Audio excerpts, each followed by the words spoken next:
Bau keringat dan sabun cuci murahan menempel di tanganku yang kapalan. Pukul 11 malam, dan aku baru saja selesai menyikat sudut terakhir kamar mandi. Lantai keramik putih itu kini berkilau, tapi kilau itu terasa seperti mengejekku. Aku, Anindita, lulusan terbaik di universitasku, mantan manajer proyek yang diandalkan, kini tak lebih dari seorang pesuruh di rumahku sendiri. Rendra, suamiku, belum pulang. Tentu saja. Dia pasti sedang bersama wanita itu. Fiona. Aku menyeret langkah lelahku ke dapur. Perutku berbunyi. Aku membuka tudung saji. Kosong. Hanya ada nasi sisa semalam yang mulai mengeras. Lagi-lagi, uang belanja yang diberikan Rendra seminggu lalu sudah habis 3 hari yang lalu. 2 hari ini aku menahan lapar, hanya minum air putih dan mengganjal perut dengan sisa nasi yang bisa kumasak. Untuk menambah uang belanja yang selalu kurang, aku diam-diam menerima pekerjaan membersihkan rumah Bu Ratna, tetangga kami. Upahnya tidak seberapa, tapi cukup untuk membeli beras dan telur. Rendra tidak boleh tahu. Baginya, aku adalah aib. Seorang istri yang numpang hidup dan numpang makan, dan jika ketahuan aku bekerja serabutan, hinaan yang kuterima akan semakin pedih. Dulu aku adalah wanita karir yang sukses. Cerdas, dihormati, dan dipercaya oleh bosku. Gaji bulananku lebih dari cukup untuk hidup mewah. Tapi cinta membutakanku. Rendra, pria yang kutemui di sebuah proyek, memintaku menikah. Syaratnya satu, aku harus berhenti bekerja. Aku mau istriku di rumah, mengurus aku.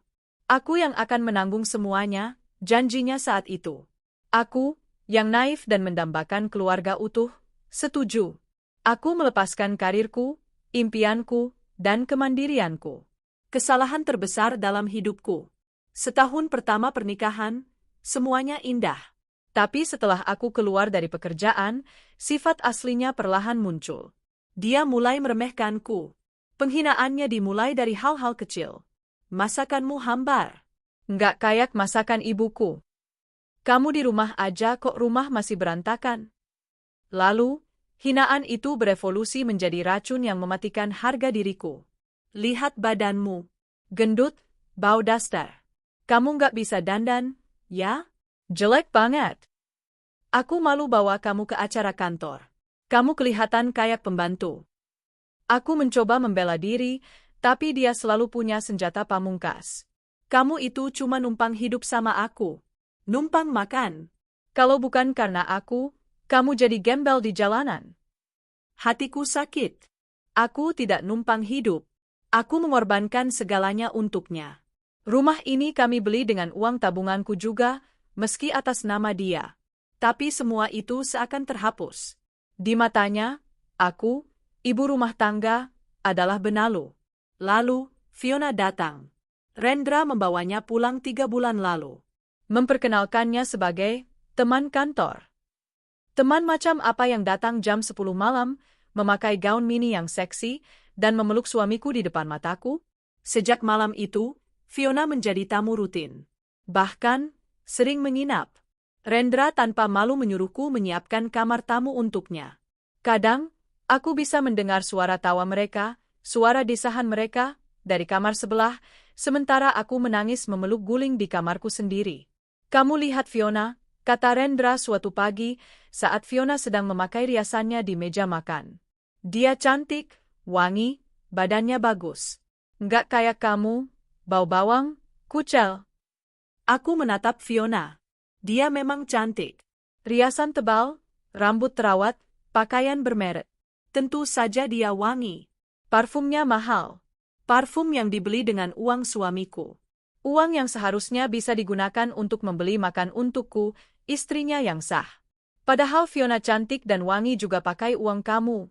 Mas, balasku lirih, tak kuat menahan perih. Rendra menamparku. Keras. Ini bukan yang pertama, tapi tetap saja mengejutkan. Berani kamu banding-bandingin. Fiona itu menghargai aku. Dia tahu cara bikin pria senang. Kamu cuma bisa menyusahkan. Fiona tersenyum sinis dari pantulan cermin kecilnya. Sudahlah, Mas. Nggak usah diladenin. Pembantu memang suka iri. Pembantu? Kata itu menusukku. Puncaknya terjadi malam ini. Suara mobil Rendra terdengar di garasi. Aku buru-buru ke depan, berharap dia membawa makanan. Perutku sudah tak tertahankan. Pintu terbuka. Rendra masuk, tapi tidak sendiri. Fiona bersamanya, kali ini membawa koper besar.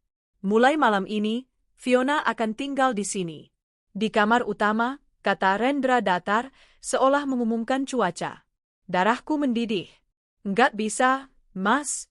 Aku istrimu. Ini rumahku juga. Dia apa? Fiona memotong, melangkah maju. Tangannya terulur, menunjukkan sesuatu yang berkilau di jari manisnya. Cincin berlian. Aku dan Mas Rendra akan menikah. Napasaku tercekat. Menikah? Tapi aku... Kamu? Rendra tertawa. Tawa yang paling jahat yang pernah kudengar. Anin, kamu pikir aku masih sudi sama perempuan model kamu? Mas Rendra sudah muak sama kamu. Fiona menimpali, suaranya dibuat-buat manja sambil bergelayut di lengan Rendra. Katanya kamu diranjang kayak kayu kering. Bau lagi. Makanya dia milih aku yang wangi dan hot. Cukup, teriakku, air mataku luruh. Oh, belum cukup, kata Rendra. Dia berjalan ke kamarku, membuka lemari, dan menarik sebuah tas travel butut, satu-satunya peninggalan dari ibuku. Dia melemparkan beberapa dasterku yang sudah kusam ke dalamnya. Mas, apa yang kamu lakukan? Dia menyeret tas itu dan melemparkannya ke depanku, tepat di teras. Aku sudah mendaftarkan gugatan cerai. Tapi aku nggak sabar nunggu. Fiona mau kita cepat menikah dan dia nggak mau ada kamu di rumah ini. Kamu nggak bisa usir aku, Mas. Ini... Diam, bentaknya. Rumah ini atas nama aku. Semua isinya punya aku. Kamu nggak punya apa-apa di sini. Mas, aku mohon. Aku mencoba memegang kakinya. Dia menendang tanganku. Jangan sentuh aku pakai tangan kotormu. Keluar kamu dari sini. Fiona berteriak, suaranya melengking penuh kemenangan. Rendra menatapku dengan jijik, tatapan yang akan kuingat selamanya. Dengar baik-baik, Anindita. Di depan Fiona, saksi aku. Dia menarik napas. Aku, Rendra Wijaya, menceraikan kamu, Anindita, talak 3. Duniaku runtuh. Talak 3. Final. Tak bisa kembali. Hahaha. Fiona tertawa terbahak-bahak. Tawa bahagia yang paling menyakitkan di telingaku. Akhirnya, pergi kamu, perempuan jelek. Setelah aku ceraikan kamu, Rendra melanjutkan, suaranya dingin menusuk. Aku jamin gak akan ada yang mau sama kamu. Kamu itu bau, jelek, miskin, gak bisa dandan, gak cantik. Kamu sampah? Pastinya. Fiona menambahkan dengan tawa mengejek. Gembel di perempatan pun gak ada yang mau sama dia. Hahaha. Rendra ikut tertawa. Mereka berdua menertawakanku, yang kini bersimpuh tak berdaya di lantai yang baru saja kupel. Pergi sekarang. Rendra membentak, lalu menarik tanganku dengan kasar, menyeretku keluar rumah. Dia melemparkan tasku ke jalanan berdebu. Ambil bajumu dan jangan pernah kembali. Mas, bro. Pintu itu dibanting tepat di depan wajahku. Tawa Fiona masih terdengar dari dalam, tawa kemenangan iblis. Aku terduduk di aspal yang dingin. Hanya berbalut daster tipis. Air mataku mengalir deras, bercampur dengan debu jalanan. Sakit, hina, terluka. Hatiku hancur berkeping-keping. Di malam yang gelap dan dingin itu, aku, Anindita, seorang istri yang diusir, seorang wanita yang dihina, seorang manusia yang dibuang seperti sampah, bersumpah dalam hati. Ini bukan akhir. Aku akan bangkit. Aku akan buktikan pada mereka. Aku akan buktikan pada Rendra dan Fiona bahwa gembel yang mereka tertawakan malam ini, suatu hari akan kembali dan membuat mereka bersujud. Aku mengambil tasku. Dengan sisa tenaga yang kupunya, aku berdiri. Aku tidak tahu harus kemana. Satu-satunya tempat yang terlintas adalah rumah Maya, sahabatku satu-satunya. Sambil berjalan tertatih, aku menoleh ke belakang sekali lagi. Ke rumah yang kubangun dengan cinta, yang kini menjadi istana bagi pelakor itu. Kalian akan membayarnya, bisikku pada angin malam. Kalian akan menyesal telah menghinaku. Jalanan terasa lebih dingin dari biasanya. Atau mungkin, dingin itu menusuk dari dalam hatiku, menjalari tulang-tulangku. Aku memeluk tas dasterku erat-erat, seolah itu satu-satunya jangkar di dunia yang baru saja terbalik. Setiap langkah terasa berat, bukan hanya karena kelelahan fisik dan lapar, tapi karena beban hinaan yang baru saja kuterima. Jelek. Bau. Miskin. Gembel pun tak mau. Kata-kata Rendra dan Fiona berputar-putar di kepalaku seperti kaset rusak, diiringi tawa kemenangan mereka. Air mataku sudah kering, menyisakan jejak perih di pipi yang kotor. Butuh waktu hampir 1 jam berjalan kaki untuk sampai di kontrakan sederhana Maya. Sahabatku itu tinggal di sebuah gang kecil, di atas toko kelontong miliknya. Aku ragu sejenak di depan pintu. Pukul 1 dini hari. Apa aku pantas mengganggunya? Tapi aku tak punya pilihan lain. Tak ada satu orang pun di dunia ini yang bisa kutuju selain dia. Dengan tangan gemetar, aku mengetuk pintu besi itu. Pelan. Tok, tok, tok. Hening. Ku coba lagi, lebih keras. Mei, ini aku, Anin. Terdengar suara langkah kaki di dalam, lalu suara kunci diputar. Pintu terbuka sedikit, menampakkan wajah Maya yang mengantuk, rambutnya acak-acakan. Anin? Ya ampun. Kamu ngapain malam-malam begi? Kalimatnya terputus saat matanya menilaiku sepenuhnya. Wajah kuyu, mata bengkak, daster kusam, dan tas travel butut di tanganku. Anin, kamu kenapa? Wajahnya berubah dari kaget menjadi panik.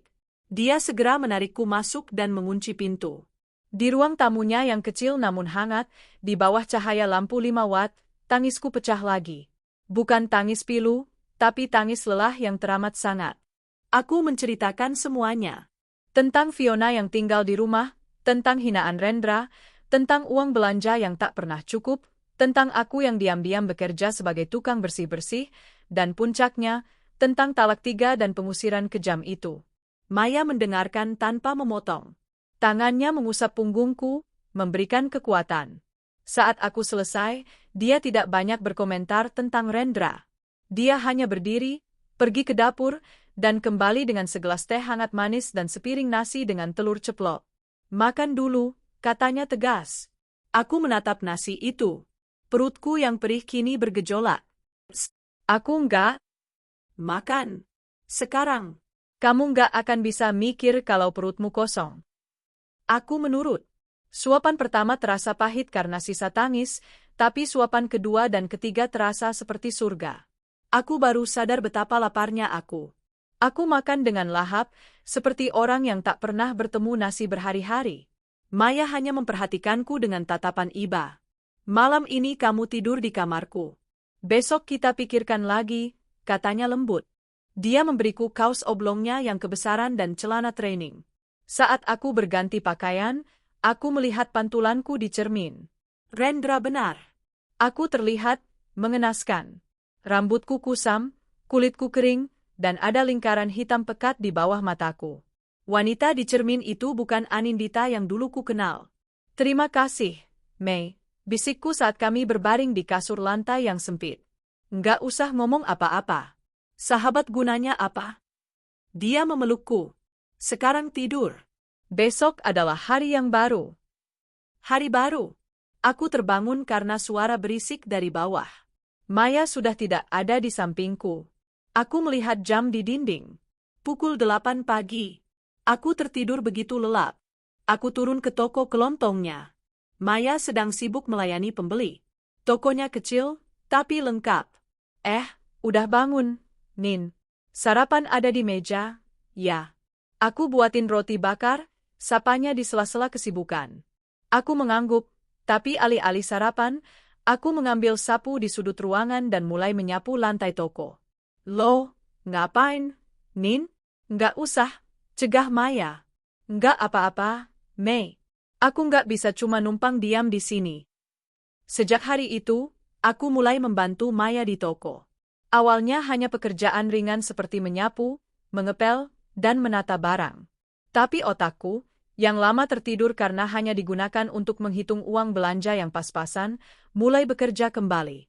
Aku melihat buku catatan utang Maya yang berantakan. "Mei, ini pembukuan kamu?" tanyaku. "Iya, gitulah. Pusing aku, Nin. Kadang ada yang bayar, kadang lupa nagih." Aku mengambil buku itu. "Biar aku bantu rapikan." Dalam 3 hari, aku membuatkan sistem pembukuan sederhana untuknya. Aku memisahkan utang lancar dan macet, mencatat stok barang masuk dan keluar. Maya ternganga melihat pekerjaanku. "Ya ampun, Nin. Kamu gila. Ini rapi banget." Aku jadi tahu barang apa yang cepat habis dan siapa aja yang belum bayar. Aku tersenyum tipis. "Ini belum seberapa, Mei. Dulu aku mengelola proyek miliaran." "Aku tahu," katanya. "Dan aku nggak ngerti kenapa kamu mau-maunya ninggalin semua itu demi laki-laki brengsek kayak Rendra." Senyumku memudar. "Aku bodoh, Mei. Cinta bikin aku bodoh." "Bukan bodoh. Kamu terlalu baik." Maya menatapku serius. "Nin, kamu nggak bisa selamanya di sini." Aku terkejut. "Kamu ngusir aku?" "Bukan. Maksudku, kamu nggak bisa selamanya jadi penjaga toko kelontong. Lihat nih," dia menunjuk buku pembukuan yang kubuat, "otak kamu itu terlalu mahal buat sekadar ngitungin utang rokok." Aku terdiam. Maya benar. Membantu di tokonya memberiku tempat tinggal dan makan, tapi itu tidak cukup. Sumpahku malam itu kembali terngiang. Aku akan bangkit. Aku akan buktikan. "Aku mau cari kerja lagi, Mei," kataku mantap. Mata Maya berbinar. "Nah, gitu dong. Itu baru Anindita yang aku kenal. Tapi ada satu masalah besar. Aku tidak punya apa-apa. Ijazahku, sertifikat-sertifikatku, semua tertinggal di rumah Rendra. Pakaianku hanya daster kusam dan baju pinjaman dari Maya." "Gampang," kata Maya. "Kita urus satu-satu. Ijazah bisa minta salinan legalisir ke kampus. Soal baju kita beli." "Beli pakai apa, Mei? Aku nggak punya uang sepeser pun." Maya membuka laci kasirnya. Dia mengambil amplop dan memasukkan beberapa lembar uang ratusan ribu ke dalamnya. "Ini, gaji kamu selama bantu aku." "Mei, nggak bisa. Aku kan numpang." Potongnya. "Aku nggak gratisin kamu. Kamu udah bikin toko aku jauh lebih rapi. Anggap aja ini gaji pertamamu. Pakai uang ini buat modal awal kamu. Beli baju yang pantas buat wawancara, cetak CV, ongkos ke sana kemari." Air mataku menggenang. Kebaikan Maya terasa begitu kontras dengan kekejaman Rendra. Sore itu, kami pergi ke pasar. Bukan mal mewah, hanya pasar biasa. Tapi dengan uang itu, aku bisa membeli kemeja putih polos, rok span hitam, dan sepasang sepatu pantofel murah namun terlihat formal. Malamnya, aku pergi ke warnet. Aku mengetik CV-ku dari awal. Aku menatap layar, ragu sejenak. Ada kekosongan 5 tahun di riwayat pekerjaanku. 5 tahun diisi dengan ibu rumah tangga. "Tulis aja apa adanya," kata Maya yang menemaniku. Tapi aku menggeleng. "Enggak. Aku nggak mau dikasihani. Aku juga nggak mau bohong." Aku berpikir keras. Apa yang kulakukan selama 5 tahun? Aku mengelola keuangan rumah tangga yang sangat minim. Aku mencari penghasilan tambahan. Aku mengatur rumah. Itu adalah manajemen.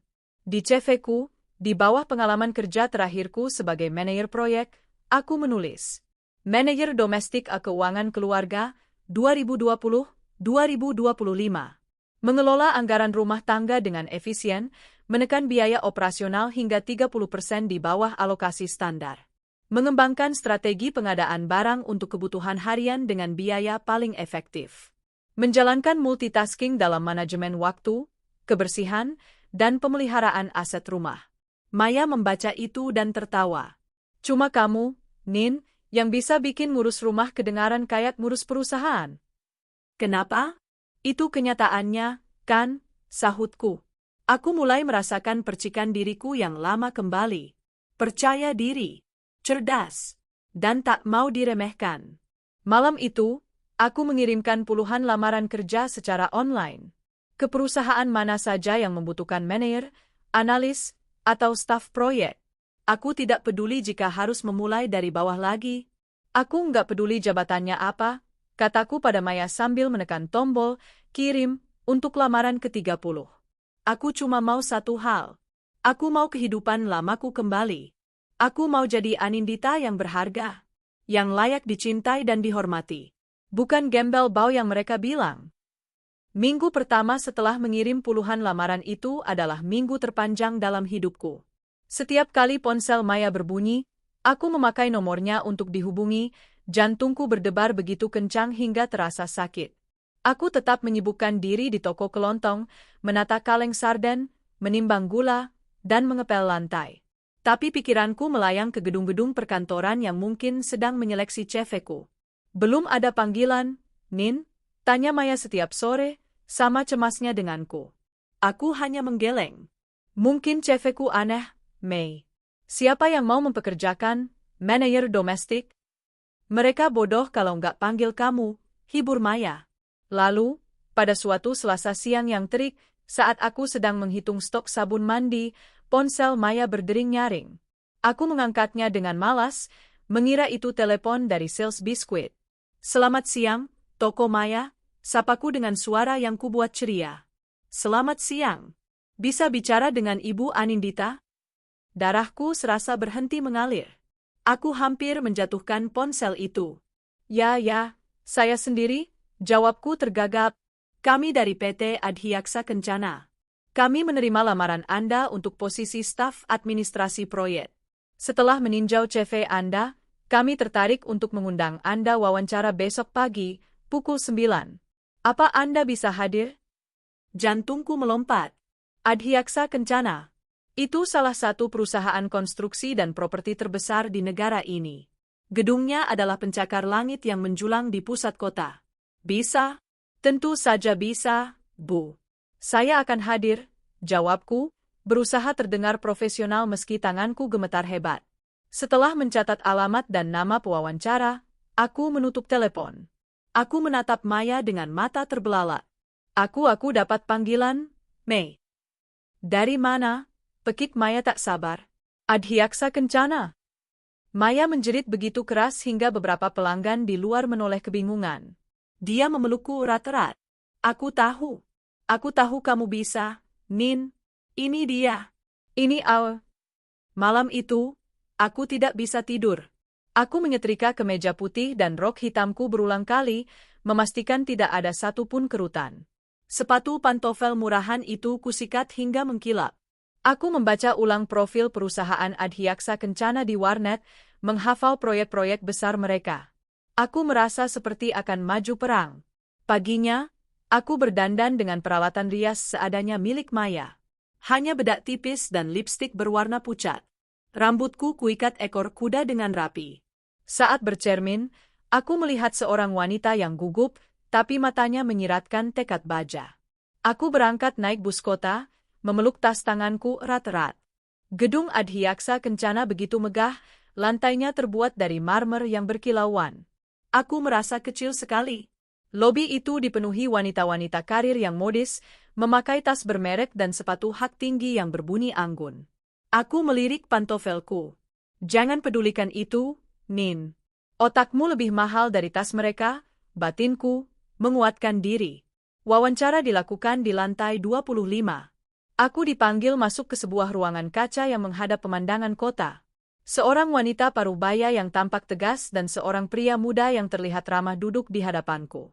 Selamat pagi, Bu Anindita. Saya Rina, manajer HRD, dan ini Pak Bima, Kepala Divisi Proyek, buka Bu Rina. Wawancara berjalan standar pada awalnya. Mereka menanyakan pengalaman kerjaku yang terakhir, 5 tahun lalu. Aku menjawabnya dengan lugas dan percaya diri. Ingatanku tentang manajemen proyek ternyata masih sangat tajam. Lalu, tibalah pertanyaan yang kutakuti. Di CV Anda ada jeda 5 tahun, kata Pak Bima, matanya meneliti CV-ku. Anda menulis, manajer domestik keuangan keluarga.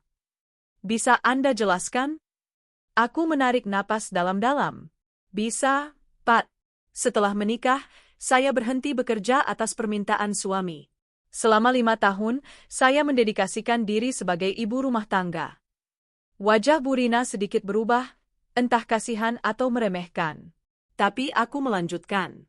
Banyak orang berpikir ibu rumah tangga itu pekerjaan mudah.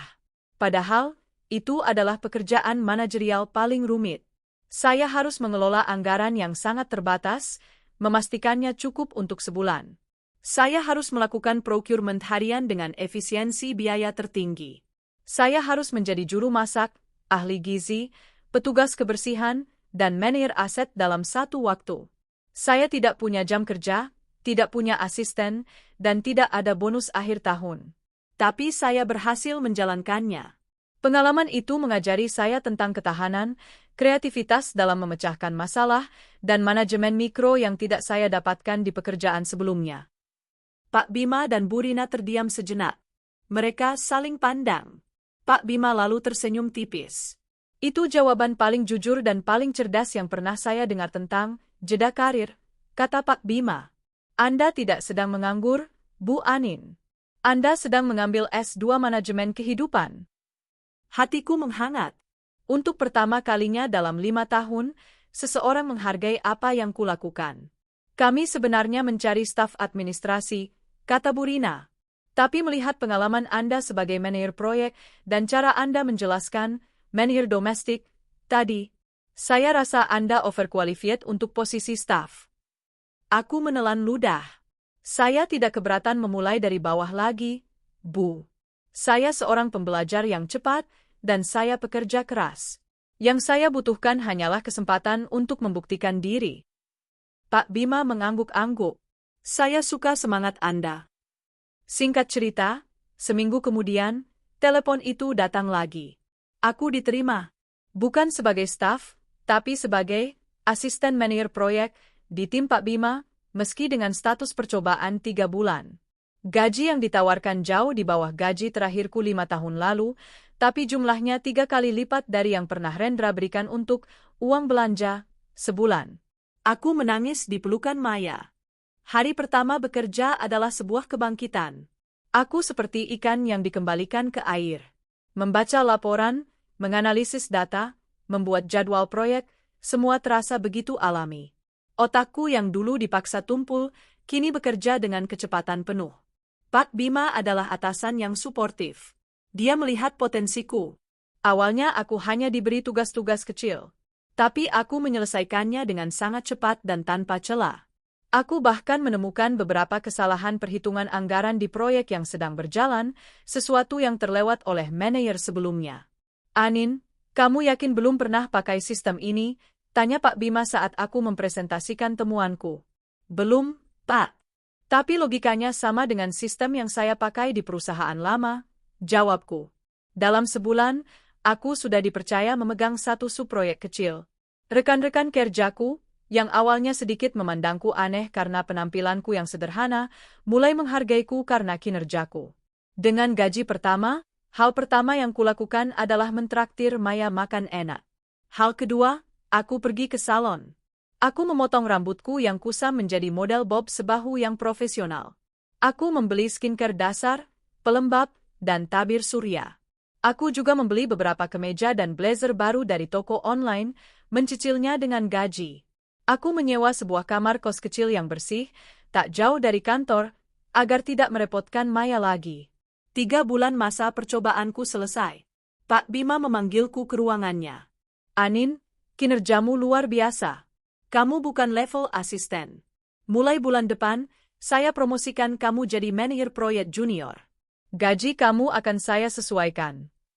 Aku keluar dari ruangan itu dengan lutut gemetar. Aku berhasil. Malam itu, aku berdiri di depan cermin kamar kosku. Wanita di pantulan itu bukan lagi Anindita yang kucel dan bau bawang. Bukan juga Anindita yang naif 5 tahun lalu. Wanita di cermin itu rambutnya berkilau, kulitnya mulai terawat, dan matanya memancarkan kepercayaan diri. Dia mengenakan blazer yang pas di badan. Dia adalah Anindita yang baru. Seorang pejuang. Aku tersenyum. Ini baru permulaan. Aku membuka laptopku dan mulai mencari-cari harga mobil bekas yang bisa kubeli dengan mencicil. Aku tak mau lagi naik bus. Aku akan membangun kembali hidupku, keping demi keping, jauh lebih megah dari sebelumnya. Dan aku, tak pernah sekalipun, mencoba mencari tahu kabar Rendra atau Fiona. Mereka adalah masa lalu. Masa lalu yang telah memberiku pelajaran paling berharga. 2 tahun berlalu secepat kedipan mata. Tapi bagiku, 2 tahun itu adalah pendakian terjal yang mengubah segalanya. Dari manajer proyek junior, kinerjaku yang konsisten dan kemampuanku menyelesaikan 3 proyek buntu yang ditinggalkan manajer sebelumnya, membuat namaku melesat. Pak Bima melihatku sebagai aset berharga. Aku dipromosikan menjadi manajer proyek senior, memegang beberapa proyek properti komersial terbesar Adhyaksa Kencana. Gajiku kini lebih dari 5 kali lipat gaji pertamaku. Aku tidak lagi tinggal di kamar kos sempit. Setahun yang lalu, aku mengambil KPR dan membeli sebuah apartemen 2 kamar tidur yang nyaman di gedung yang memiliki fasilitas gym dan kolam renang. Aku juga sudah melunasi mobil city car baru yang kubeli untuk menunjang mobilitasku. Tak ada lagi Anindita yang berdesakan di bus kota. Perubahanku tidak hanya sebatas materi. Setiap akhir pekan, aku berinvestasi pada diriku sendiri. Aku ikut kelas yoga, merawat kulitku dengan skincare yang bagus, dan memperbarui lemari pakaianku. Bukan dengan barang-barang mewah yang mencolok, tapi dengan pakaian kerja yang elegan, berkelas, dan menunjukkan otoritas. Potongan rambut bobku kini selalu tertata rapi. Wanita di cermin itu kini tersenyum tulus. Matanya tak lagi menyimpan luka, melainkan kilatan ambisi dan ketenangan. Aku telah menemukan kembali diriku, versi yang jauh lebih kuat, lebih bijak, dan lebih mandiri. Aku, Anindita, tidak butuh pria untuk mendefinisikan nilaiku. Aku masih bersahabat erat dengan Maya. Aku sudah menawarinya untuk pindah dari kontrakan dan tinggal bersamaku, tapi dia menolak. Rezekiku ada di toko itu, Nin. Tapi weekend aku nginap di apartemenmu, ya? Guraunya. Aku mentransfer sejumlah modal untuknya mengembangkan toko, sebagai balas budi yang tak akan pernah bisa lunas. Soal Rendra dan Fiona, aku tak pernah lagi mendengar kabar mereka. Aku sengaja menutup buku itu rapat-rapat. Nama, Rendra, hanya terlintas sesekali, bukan sebagai luka, tapi sebagai pengingat betapa bodohnya aku dulu dan betapa jauhnya aku sudah melangkah. Hingga suatu hari, takdir memutuskan untuk bermain. Anin, meeting besar hari Kamis ini dengan grup Nusantara, kamu yang pimpinnya, kata Pak Bima dalam rapat mingguan. Jantungku berdebar sedikit. Grup Nusantara adalah salah satu konglomerat baru yang sedang naik daun di bidang teknologi dan investasi. Mereka berencana membangun data center dan kawasan perkantoran terpadu, sebuah proyek triliunan rupiah. Adhyaksa Kencana adalah salah satu kandidat kuat untuk menjadi kontraktor utamanya. Siap, Pak. Materinya sudah saya siapkan. Bagus. Ingat, yang akan hadir langsung adalah CEO-nya. Namanya Devan Anggara. Dia terkenal sangat muda, jenius, dan perfeksionis. Jangan sampai ada celah. Ini pertaruhan besar untuk divisi kita. Saya mengerti, Pak. 3 hari aku bekerja nyaris tanpa tidur. Aku menganalisis setiap detail proposal, memastikan setiap angka akurat, dan menyiapkan presentasi yang tidak hanya informatif tapi juga visioner. Hari H tiba. Aku berdiri di depan cermin besar di apartemenku. Aku mengenakan blus sutra berwarna ivory dan rok pensil navy blue yang pas di badan, dibalut blazer dengan warna senada. Rambutku tertata sleek, riasanku minimalis namun tegas. Aku terlihat profesional, berkelas, dan siap. Ruang rapat utama di kantor Adhyaksa Kencana sudah penuh. Timku duduk di belakangku, sementara jajaran direksi kami, termasuk Pak Bima, duduk di sisi ruangan. Pintu terbuka, dan rombongan dari grup Nusantara masuk. Dan di sanalah dia, Devan Anggara. Dia memang muda, mungkin baru pertengahan 30-an. Wajahnya tampan, dengan rahang tegas dan mata setajam elang. Dia mengenakan setelan jas custom made yang mahal tanpa dasi, memancarkan aura santai namun dominan. Dia berjalan masuk, dan seisi ruangan seolah terfokus padanya. Dia duduk tepat di seberangku, menatapku sekilas dengan ekspresi datar. Aku menarik napas, menekan kegugupanku. Selamat pagi, Pak Devan, Bapak dan Ibu sekalian. Saya Anindita, manajer proyek senior dari Adhyaksa Kencana. Saya akan memandu presentasi mengenai proposal proyek Nusantara Digital Valley pagi ini. Presentasi berjalan 30 menit. Aku bicara dengan lugas, percaya diri, dan mengalir. Aku tidak hanya memaparkan angka, tapi aku menjual sebuah visi. Aku bisa melihat Devan Anggara mendengarkan dengan saksama, matanya tak pernah lepas dariku, sesekali mengangguk tipis. Sesi tanya-jawab adalah bagian tersulit. Timnya memberondongku dengan pertanyaan teknis yang sangat mendetail. Bagaimana Anda memitigasi risiko keterlambatan pasokan material impor? Apa jaminan Anda bahwa sistem pendingin data center akan zero downtime? Aku menjawab semuanya dengan tenang, didukung data akurat yang sudah kusiapkan. Lalu, Devan mengangkat tangannya. Ruangan hening. Ibu Anindita, suaranya dalam dan berwibawa. Anda memaparkan efisiensi anggaran sebesar 15% di tahun ketiga.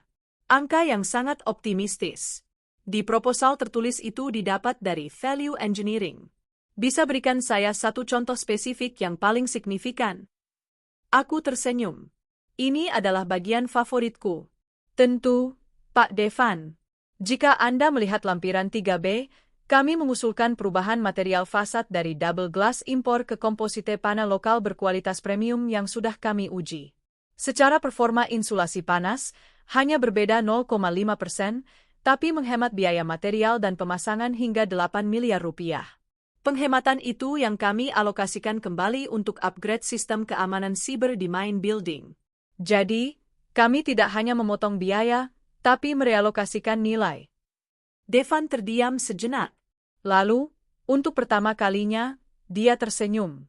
Senyuman tipis namun tulus. Luar biasa. Anda tidak hanya menjual, Anda benar-benar mengerti apa yang Anda jual. Rapat ditutup dengan jabat tangan. Para direksi kami tampak puas. Saat aku sedang membereskan laptopku, Devan Anggara menghampiriku, terpisah dari rombongannya. Presentasi yang hebat, Bu Anindita. Terima kasih, Pak Devan. Saya Devan, katanya, mengulurkan tangan. Aku menjabatnya. Anindita. Tim saya akan menghubungi tim Anda untuk detail lebih lanjut. Tapi secara pribadi, matanya menatapku lekat, saya sangat terkesan dengan ketajaman analisis Anda. Jarang saya temui manajer proyek yang menguasai detail teknis sekaligus visi bisnisnya. Saya hanya melakukan pekerjaan saya, Pak. Anda melakukannya dengan sangat baik. Dia merogoh sakunya, mengeluarkan sebuah kartu nama. Ini kartu pribadi saya. Jika ada update penting di luar jalur korporasi, jangan ragu hubungi saya. Aku menerima kartu itu. Baik, Pak. Saat itulah salah satu stafnya mendekat. Pak Rendra dari Divisi Keuangan kami sudah menunggu di lobi, katanya ingin menyambut Bapak. Jantungku serasa jatuh ke lantai. Rendra. Oh, suruh dia tunggu di mobil. Saya masih ada urusan, kata Devan acuh tak acuh. Dia menoleh kembali padaku, tidak menyadari bahwa namaku hampir saja jatuh ke lantai bersamanya. Maaf, ada staf yang terlalu bersemangat. Aku memaksakan senyum, berusaha sekuat tenaga agar tetap terlihat tenang. Tidak masalah, Pak. Kalau begitu, saya permisi dulu, Anindita. Sampai jumpa lagi. Dia berbalik dan melangkah pergi. Aku terduduk di kursiku setelah dia menghilang di balik pintu. Tanganku yang memegang kartu nama Devan gemetar. Rendra, mantan suamiku. Pria yang menghinaku sebagai gembel bau. Bekerja di perusahaan yang dipimpin oleh Devan Anggara. Bukan sekadar bekerja. Dia adalah staf yang harus berlari menyambut bos besarnya di lobi. Dunia ini sempit sekali. Perlahan, senyumku terkembang. Bukan senyum profesional, tapi senyum lain.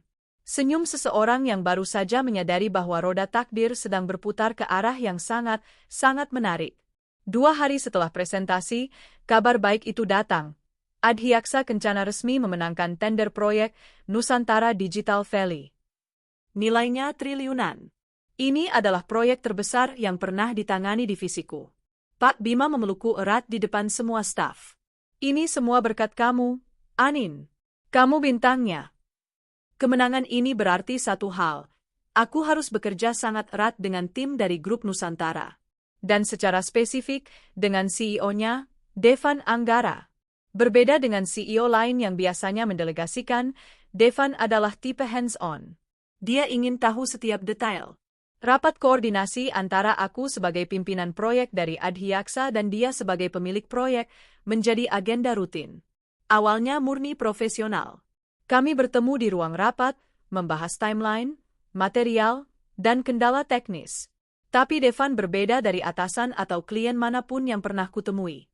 Dia tidak hanya mendengarkan laporanku, dia mendebatku. Dia menantang ide-ideku, memaksaku untuk berpikir lebih dalam, dan, yang paling mengejutkan, dia mendengarkan balik ketika aku menantang idenya. Saya rasa kita tidak bisa menggunakan vendor X, Pak, kataku dalam satu rapat. Rekam jejak mereka buruk untuk after sales service.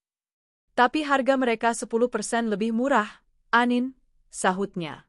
Dan biaya maintenance tersembunyi akan membengkak 20% di tahun kedua. Itu bukan penghematan, itu menunda kerugian, balasku tegas, menyodorkan data. Devan menatap data itu, lalu menatapku. Dia tersenyum. Saya suka cara berpikir Anda. Oke, pakai vendor yang Anda rekomendasikan. Rapat-rapat formal itu perlahan bergeser. Kadang, diskusi berlanjut hingga larut malam. Sudah jam 8 malam. Kita belum makan, katanya suatu hari, menutup laptopnya. Tim Anda pasti sudah pulang. Biar saya traktir Anda makan malam. Awalnya aku ragu. Tidak usah repot-repot, Pak. Saya bisa cari. Saya tidak menerima penolakan, Anindita. Anggap saja ini bagian dari lembur, katanya, nadanya datar tapi matanya menyiratkan kehangatan. Makan malam kerja itu menjadi yang pertama dari banyak makan malam lainnya. Di restoran yang tenang, dengan cahaya temaram, pembicaraan kami mulai meluas di luar semen dan baja. Jadi, manajer domestik, katanya sambil tersenyum, mengaduk minumannya. Saya masih terkesan dengan jawaban wawancara Anda. Pak Bima pernah menceritakannya pada saya. Pipiku sedikit memerah. Itu hanya cara saya membingkai kenyataan, Pak. Tidak, katanya serius. Itu menunjukkan ketangguhan. Banyak orang akan hancur, menyerah, atau berbohong tentang jeda karir.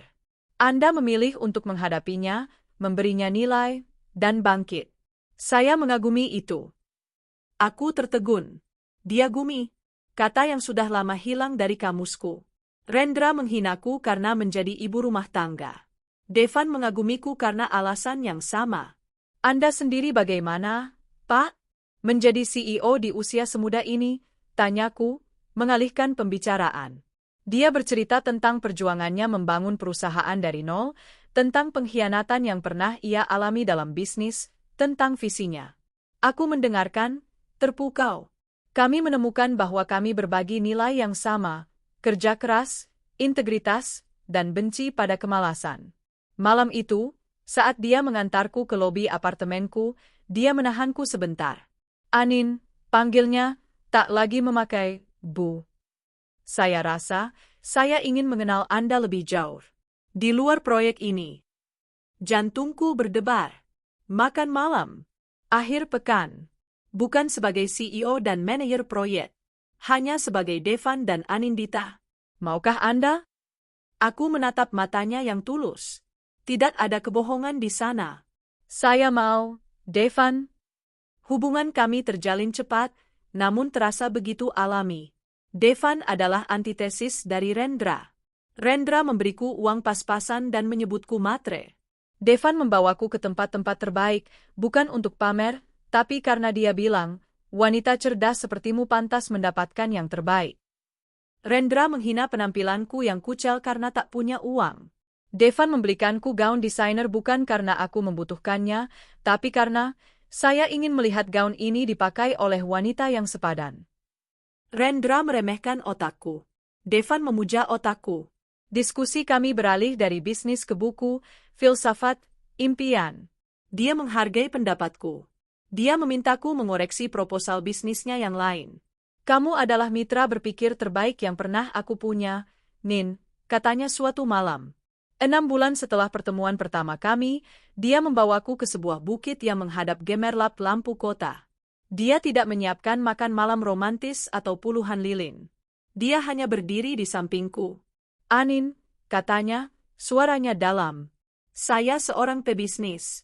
Saya benci buang waktu. Saya tahu apa yang saya inginkan saat saya melihatnya." Dia berbalik menghadapku, menggenggam kedua tanganku. "Kamu adalah wanita paling kuat, paling cerdas, dan paling tulus yang pernah saya temui. Kamu tidak hanya selamat dari neraka, kamu bangkit dan membangun istanamu sendiri. Dan saya ingin menjadi pria yang beruntung yang bisa tinggal di istana itu bersamamu." Dia berlutut, mengeluarkan kotak beludru kecil. Cincin berlian solitaire yang sinarnya mengalahkan lampu kota di bawah kami. "Anindita, maukah kamu menikah dengan saya?" Air mataku menetes. Ini bukan air mata kesakitan seperti dulu. Ini air mata kebahagiaan murni. "Ya, Devan. Aku mau." Dia memasangkan cincin itu di jariku, lalu memelukku erat. "Aku akan membuatmu bahagia. Aku janji." Aku percaya padanya. Aku akhirnya menemukan pria yang menghargaiku, mencintaiku karena diriku yang sebenarnya. Kehidupan terasa sempurna. Kami mulai merencanakan pernikahan yang elegan dan privat. Karirku di Adhyaksa Kencana semakin cemerlang, dan aku akan segera menjadi istri dari salah satu CEO paling berpengaruh di negeri ini. Semuanya sempurna. Hingga suatu sore, seminggu setelah lamaran itu, aku pulang ke apartemenku. Di antara tumpukan surat tagihan dan majalah, terselip sebuah amplop berwarna krem yang tebal dan norak. Ada hiasan pita emas murahan di sudutnya. Aku tidak mengenali tulisan tangannya. Penasaran, aku membukanya. Jantungku berhenti berdetak. Itu sebuah undangan pernikahan. Dengan memohon rahmat dan ridhonya, kami bermaksud mengundang Bapak Ibu Saudara I untuk hadir dalam resepsi pernikahan kami. Rendra Wijaya Fiona Latjuba. Di bawahnya, tertera tanggal, waktu, dan lokasi, sebuah gedung serbaguna standar di pinggir kota. Mereka akhirnya menikah. Setelah hampir 3 tahun aku pergi. Aku memegang kertas itu. Tanganku tidak gemetar. Aku tidak marah. Aku tidak sedih. Di bagian bawah undangan, ada catatan kecil yang ditulis tangan. Jelas tulisan Fiona. "Datangnya, Mbak Anin. Kami tunggu." Sekalian lihat, setelah dicerai Mas Rendra, hidupmu sekarang kayak apa? Masih bisa makan, kan? Awas, jangan bawa amplop kosong. Hahaha, mereka mengundangku. Mereka pikir aku masih gembel. Mereka ingin mempermalukanku di hari pernikahan mereka. Mereka ingin menjadikanku bahan tertawaan. Aku menatap pantulanku di cermin lobi apartemenku. Wanita sukses, berpenampilan mahal, dengan cincin berlian jutaan dolar dari tunangannya yang seorang CEO. Lalu aku tertawa. Tawa pelan yang dingin. "Oh, kalian salah mengundang orang." Aku mengambil ponselku. Aku tidak menelepon Maya. Aku menelepon Devan. "Sayang, kamu ada waktu akhir pekan depan? Hari Sabtu." "Ada apa, Nin?" "Aku ada rapat di Singapura, tapi bisa aku batalkan kalau penting." "Penting sekali," kataku, suaraku kubuat semanis mungkin. "Kita dapat undangan pernikahan. Dari seorang kenalan lamaku." "Oh ya? Siapa?" Aku menatap nama Rendra di undangan itu. Pria yang bekerja di perusahaan tunanganku. Pria yang tidak tahu bahwa gembel yang dia usir kini adalah ratu dari bos besarnya. Namanya Rendra Wijaya. "Kurasa kamu kenal dia?" Ada jeda sejenak di telepon. "Rendra? Staf keuangan di kantorku?" "Dunia sempit sekali," kata Devan ringan.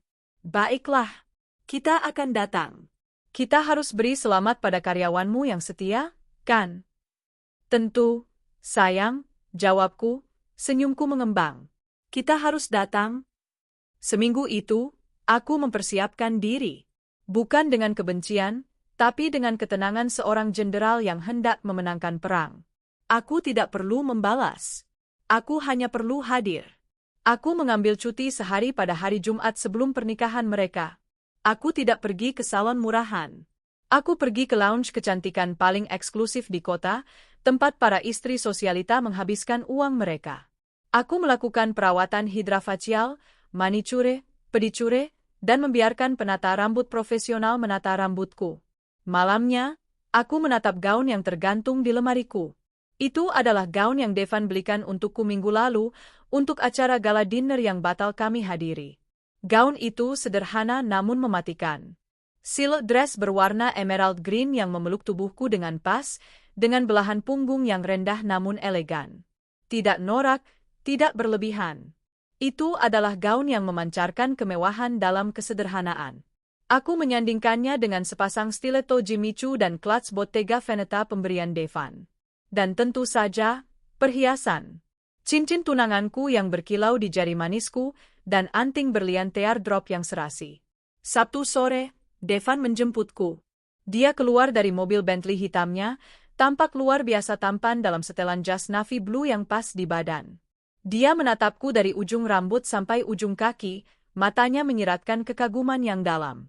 "Anindita," bisiknya, mengecup punggung tanganku. "Malam ini, kamu terlihat seperti seorang ratu."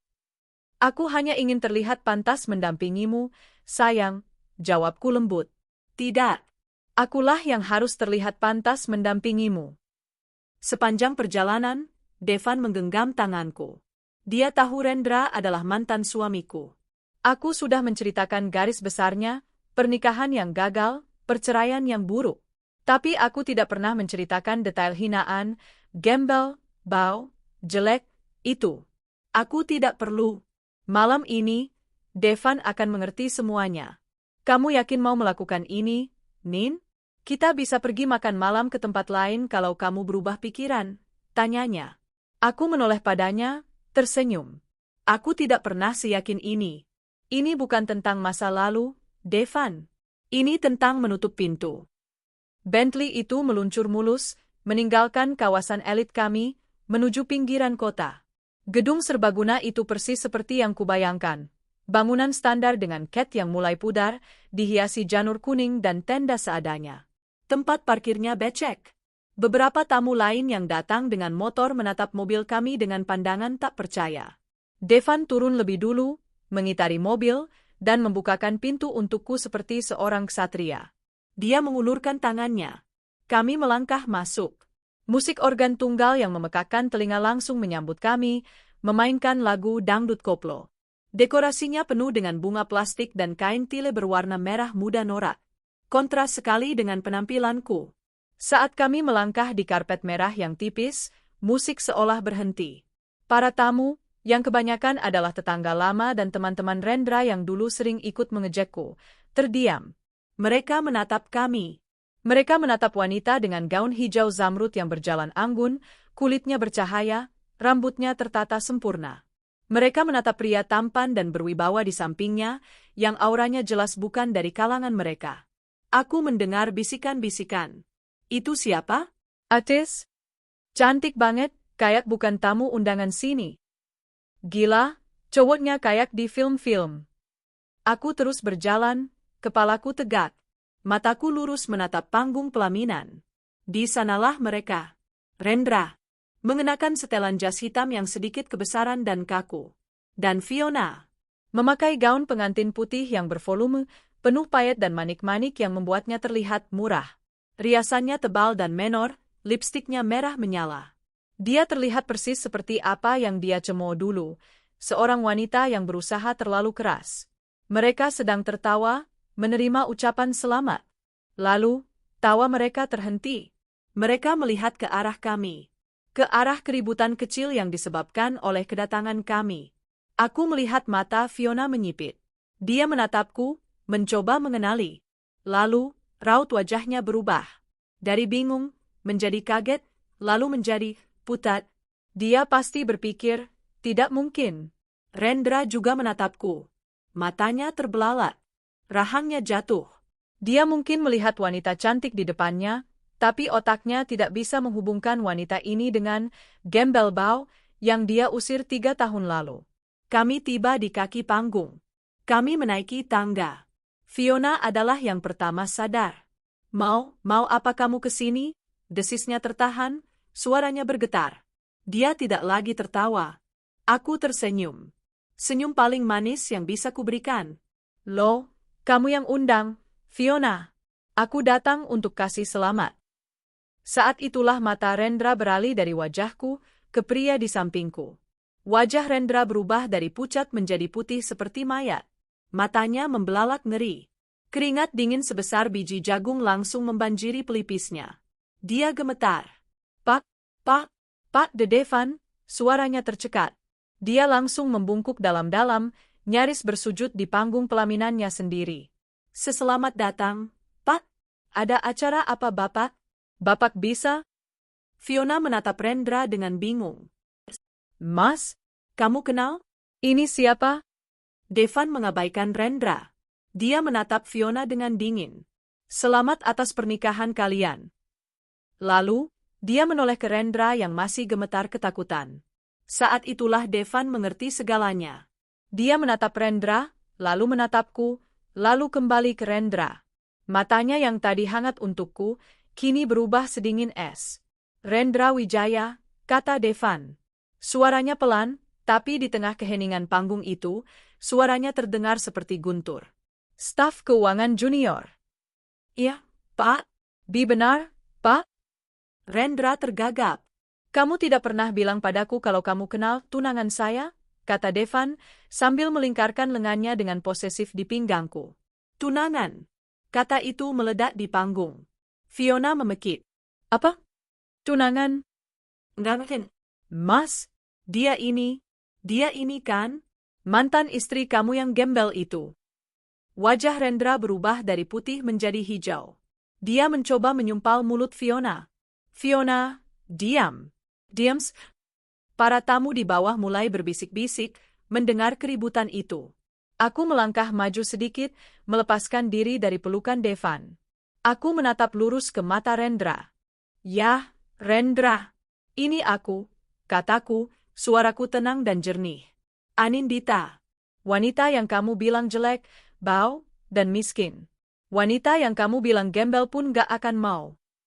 Aku mengangkat tangan kiriku, menunjukkan cincin berlianku yang berkilau di bawah lampu sorot pelaminan. Ternyata, seleraku jauh lebih baik dari seleramu. Dan jelas, hargaku jauh lebih mahal. Kamu? Fiona menjerit histeris. Dia sudah tidak peduli lagi dengan citranya. Cemburu, malu, dan amarah membuat wajahnya terlihat mengerikan. Dasar pelakor. Jalang. Kau pasti menggoda bosnya Mas Rendra agar kaya. Murhan. Dia menerjangku, kukunya teracung. Tapi dia tidak pernah menyentuhku. Devan bergerak lebih cepat. Dia melangkah di depanku, melindungiku dengan tubuhnya. Dia tidak menyentuh Fiona. Dia hanya menatapnya dengan tatapan yang bisa membekukan neraka. Cukup, kata Devan. Lalu dia menoleh ke Rendra, yang kini gemetar hebat di samping pengantinnya yang histeris. Rendra Wijaya, kata Devan lagi. Saya tidak menoleransi karyawan yang memiliki integritas buruk, baik dalam pekerjaan maupun dalam kehidupan pribadi. Pak, saya bisa jelaskan, Pak? Rendra memohon. Saya baru saja mendapat laporan dari tim audit internal tadi pagi, lanjut Devan, seolah Rendra tidak berbicara. Tentang beberapa kejanggalan kecil dalam laporan klaim reimbursement dan vendor. Saya tadinya mau berikan kamu kesempatan hari Senin. Wajah Rendra hancur. Dia ketahuan. Tapi melihat perilakumu malam ini, melihat bagaimana kamu memperlakukan wanita terutama, wanita yang adalah tunangan saya. Devan menatapnya tajam.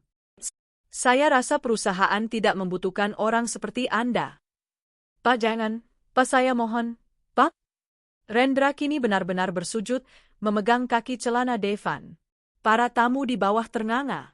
Pesta pernikahan itu hancur total. Devan melangkah mundur, melepaskan diri dari pegangan Rendra. Anggap hari ini adalah hari terakhirmu bekerja di grup Nusantara. Tim keamanan akan mengawalmu mengambil barang-barangmu hari Senin. Selamat menikmati pernikahanmu. Semoga kamu bisa menafkahi istrimu tanpa pekerjaan. Tidak. Rendra meraung putus asa. Fiona terdiam. Jeritannya terhenti. Wajahnya pucat pasi. Realitas menghantamnya. Pria yang baru saja dinikahinya, yang dia banggakan, kini seorang pengangguran. Devan berbalik, merangkulku. Ayo kita pergi, sayang. Udara di sini kotor. Aku menatap mereka berdua untuk terakhir kalinya. Rendra, yang bersimpuh di lantai panggung, menangis seperti anak kecil. Fiona, yang terduduk lemas di kursi pelaminannya, gaun putihnya yang norak kini terlihat semakin konyol. Tawa Fiona yang dulu menghinaku, kini berganti raungan putus asa Rendra. Aku tersenyum, kali ini senyum tulus. Aku berbalik, dan dengan menggandeng tangan tunanganku, aku melangkah pergi meninggalkan pesta yang telah hancur itu. Saat kami keluar dari gedung dan menghirup udara malam yang segar, aku menarik napas dalam-dalam. Beban di dadaku selama 3 tahun ini lenyap. Aku bukan lagi Anindita yang terbuang. Aku adalah Anindita. Dan aku telah menang. Di dalam keheningan Bentley yang mewah, suara napas kami terdengar jelas. Devan menyetir dengan tenang, tangannya yang sebelah masih menggenggam erat tanganku. Lampu jalanan berkelebat, menjadi saksi bisu perjalanan kami pulang, menjauh dari reruntuhan pesta itu. "Kamu baik-baik saja?" tanya Devan, memecah keheningan. Aku menoleh padanya. Wajah tampannya terlihat keras di bawah temaram lampu kota. Aku lega, Devan. Beban yang kupikul 3 tahun ini, rasanya terangkat semua. Devan mengangguk. Dia memarkir mobil di tepi jalan yang sepi, di bawah pohon rindang, lalu mematikan mesin. Dia berbalik menghadapku, tatapannya lekat dan serius. "Sekarang," katanya lembut namun tegas, "ceritakan padaku semuanya. Bukan versi singkatnya. Aku mau tahu segalanya." Aku menatap matanya yang dalam. Dia berhak tahu. Dia telah membelaku bahkan tanpa tahu cerita lengkapnya. Maka, untuk pertama kalinya, aku menceritakan semuanya. Aku bercerita tentang bagaimana Rendra memintaku berhenti bekerja. Tentang uang belanja pas-pasan yang membuatku kelaparan. Tentang aku yang diam-diam membersihkan rumah tetangga demi sesuap nasi. Tentang hinaan, jelek, bau, gendut, dan kucel yang menjadi sarapanku setiap hari. Air mataku mulai menetes saat aku menceritakan Fiona yang dibawa ke rumah. Hinaannya yang menyebutku pembantu. Malam-malam ketika aku mendengar mereka bercinta di kamar sebelah, sementara aku memeluk guling menahan perih. Dan akhirnya, aku menceritakan malam pengusiranku. Hantaman pintu. Tawa Fiona yang terbahak-bahak. Dan kata-kata terakhir Rendra yang paling menusuk. "Gembel pun tak ada yang mau sama kamu." Selesai bercerita, aku terisak pelan. Bukan karena sedih, tapi karena akhirnya melepaskan racun itu. Devan tidak berkata apa-apa. Dia menarikku ke dalam pelukannya. Pelukan yang begitu erat, begitu hangat, begitu protektif. Dia membiarkanku menangis di dada bidangnya, membasahi kemeja mahalnya. "Sialan," bisik Devan, suaranya bergetar karena amarah yang tertahan. Tangannya mengusap rambutku. "Maafkan aku, Anin. Maaf, aku tidak tahu." Aku mendongak. "Kenapa kamu minta maaf? Kamu nggak salah apa-apa." "Aku minta maaf karena kamu harus melalui semua itu sendirian," katanya, menangkup wajahku. "Sekarang aku mengerti." Manajer domestik. Ya Tuhan, Anin, kamu bukan hanya kuat, kamu luar biasa. Rendra bukan hanya bodoh, dia buta. Dia membuang berlian demi kerikil tajam. Dia menghapus air mataku dengan ibu jarinya. "Dengar aku. Kamu adalah wanita paling cantik, paling wangi, dan paling berharga yang pernah kutemui. Dan mulai malam ini, aku bersumpah, tidak akan ada satu orang pun di dunia ini yang boleh menyakitimu lagi. Selama aku masih bernapas." Dia menciumku. Ciuman yang dalam, penuh janji, dan menyembuhkan semua luka lamaku. Malam itu, aku merasa benar-benar dilahirkan kembali. Kehidupan berjalan cepat. Berita pemecatan Rendra di hari pernikahannya menyebar seperti api. Devan tidak main-main. Rendra Wijaya resmi dipecat dengan alasan pelanggaran integritas berat dan tindakan penipuan yang ditemukan oleh tim audit. Dengan catatan seperti itu, namanya hancur di industri keuangan. Dia masuk daftar hitam. Tak ada satupun perusahaan yang mau menerimanya. Aku mendengar kabar itu dari Maya, yang tentu saja mendapat gosip terpanas dari Bu Ratna dan tetangga lama. Katanya, "Nin," suara Maya di telepon terdengar bersemangat, "mereka cuma bertahan 2 minggu di rumah itu. Ternyata rumahnya juga masih KPR, dan Rendra menunggak cicilan 3 bulan. Ban menyitanya." Aku terdiam. Rumah yang dulu kubanggakan, yang sebagian kubayar dengan tabunganku, ternyata mereka sekarang ngontrak di petakan sempit, Nin. Di belakang pasar, lanjut Maya. Dan Fiona, dia lagi hamil besar. Hamil? Jadi, itu alasan mereka buru-buru menikah. Terus gimana? Tanyaku. Ya gimana? Rendra pengangguran. Nggak ada pemasukan sama sekali. Fiona, yang biasanya dandan menor, sekarang katanya kelihatan kucel banget. Nggak ada uang buat beli makeup mahal lagi. Tetangga di sana bilang, mereka sering dengar Fiona teriak-teriak, marah-marah tiap hari. Ya karma dibayar tunai, Nin. Anehnya, aku tidak merasakan kepuasan yang meluap-luap. Aku hanya merasa datar. Cerita mereka sudah bukan bagian dari hidupku lagi. Fokusku kini tertuju pada 2 hal, proyek raksasa, Nusantara Digital Valley, yang berjalan lancar di bawah kepemimpinanku, dan rencana pernikahanku dengan Devan. Kami memutuskan untuk menikah sebulan lagi. Sebuah acara privat yang elegan di Bali, hanya dihadiri keluarga dan sahabat terdekat, termasuk Maya yang sudah kuperlakukan seperti saudara. Seminggu sebelum hari H, aku lembur di kantor, menyelesaikan beberapa detail terakhir sebelum mengambil cuti. Aku turun ke lobi sekitar pukul 9 malam. Lobi sudah sepi. Saat aku berjalan menuju pintu keluar, seorang satpam menahanku. "Maaf, Bu Anin. Ada yang memaksa ingin bertemu Ibu. Katanya penting. Dia sudah menunggu 3 jam. Aku mengerutkan kening. Siapa? Satpam itu menunjuk ke sudut lobi, dekat pot tanaman besar. Di sana, duduk di lantai, seorang wanita. Pakaiannya lusuh, rambutnya lepek tak terurus, dan perutnya buncit sekali. Dia tampak kelelahan. Wanita itu mendongak saat aku mendekat. Jantungku berdesir. Fiona. Dia terlihat hancur. Jauh dari citra wanita glamor yang menghinaku dulu. Wajahnya sembab, kantung matanya hitam. Dia menatapku dengan tatapan putus asa. "Mbak Anen?" Panggilnya lirih. Aku berdiri kaku. "Mau apa kamu di sini?" Tanyaku dingin. Dia bangkit perlahan, susah payah karena perutnya yang besar.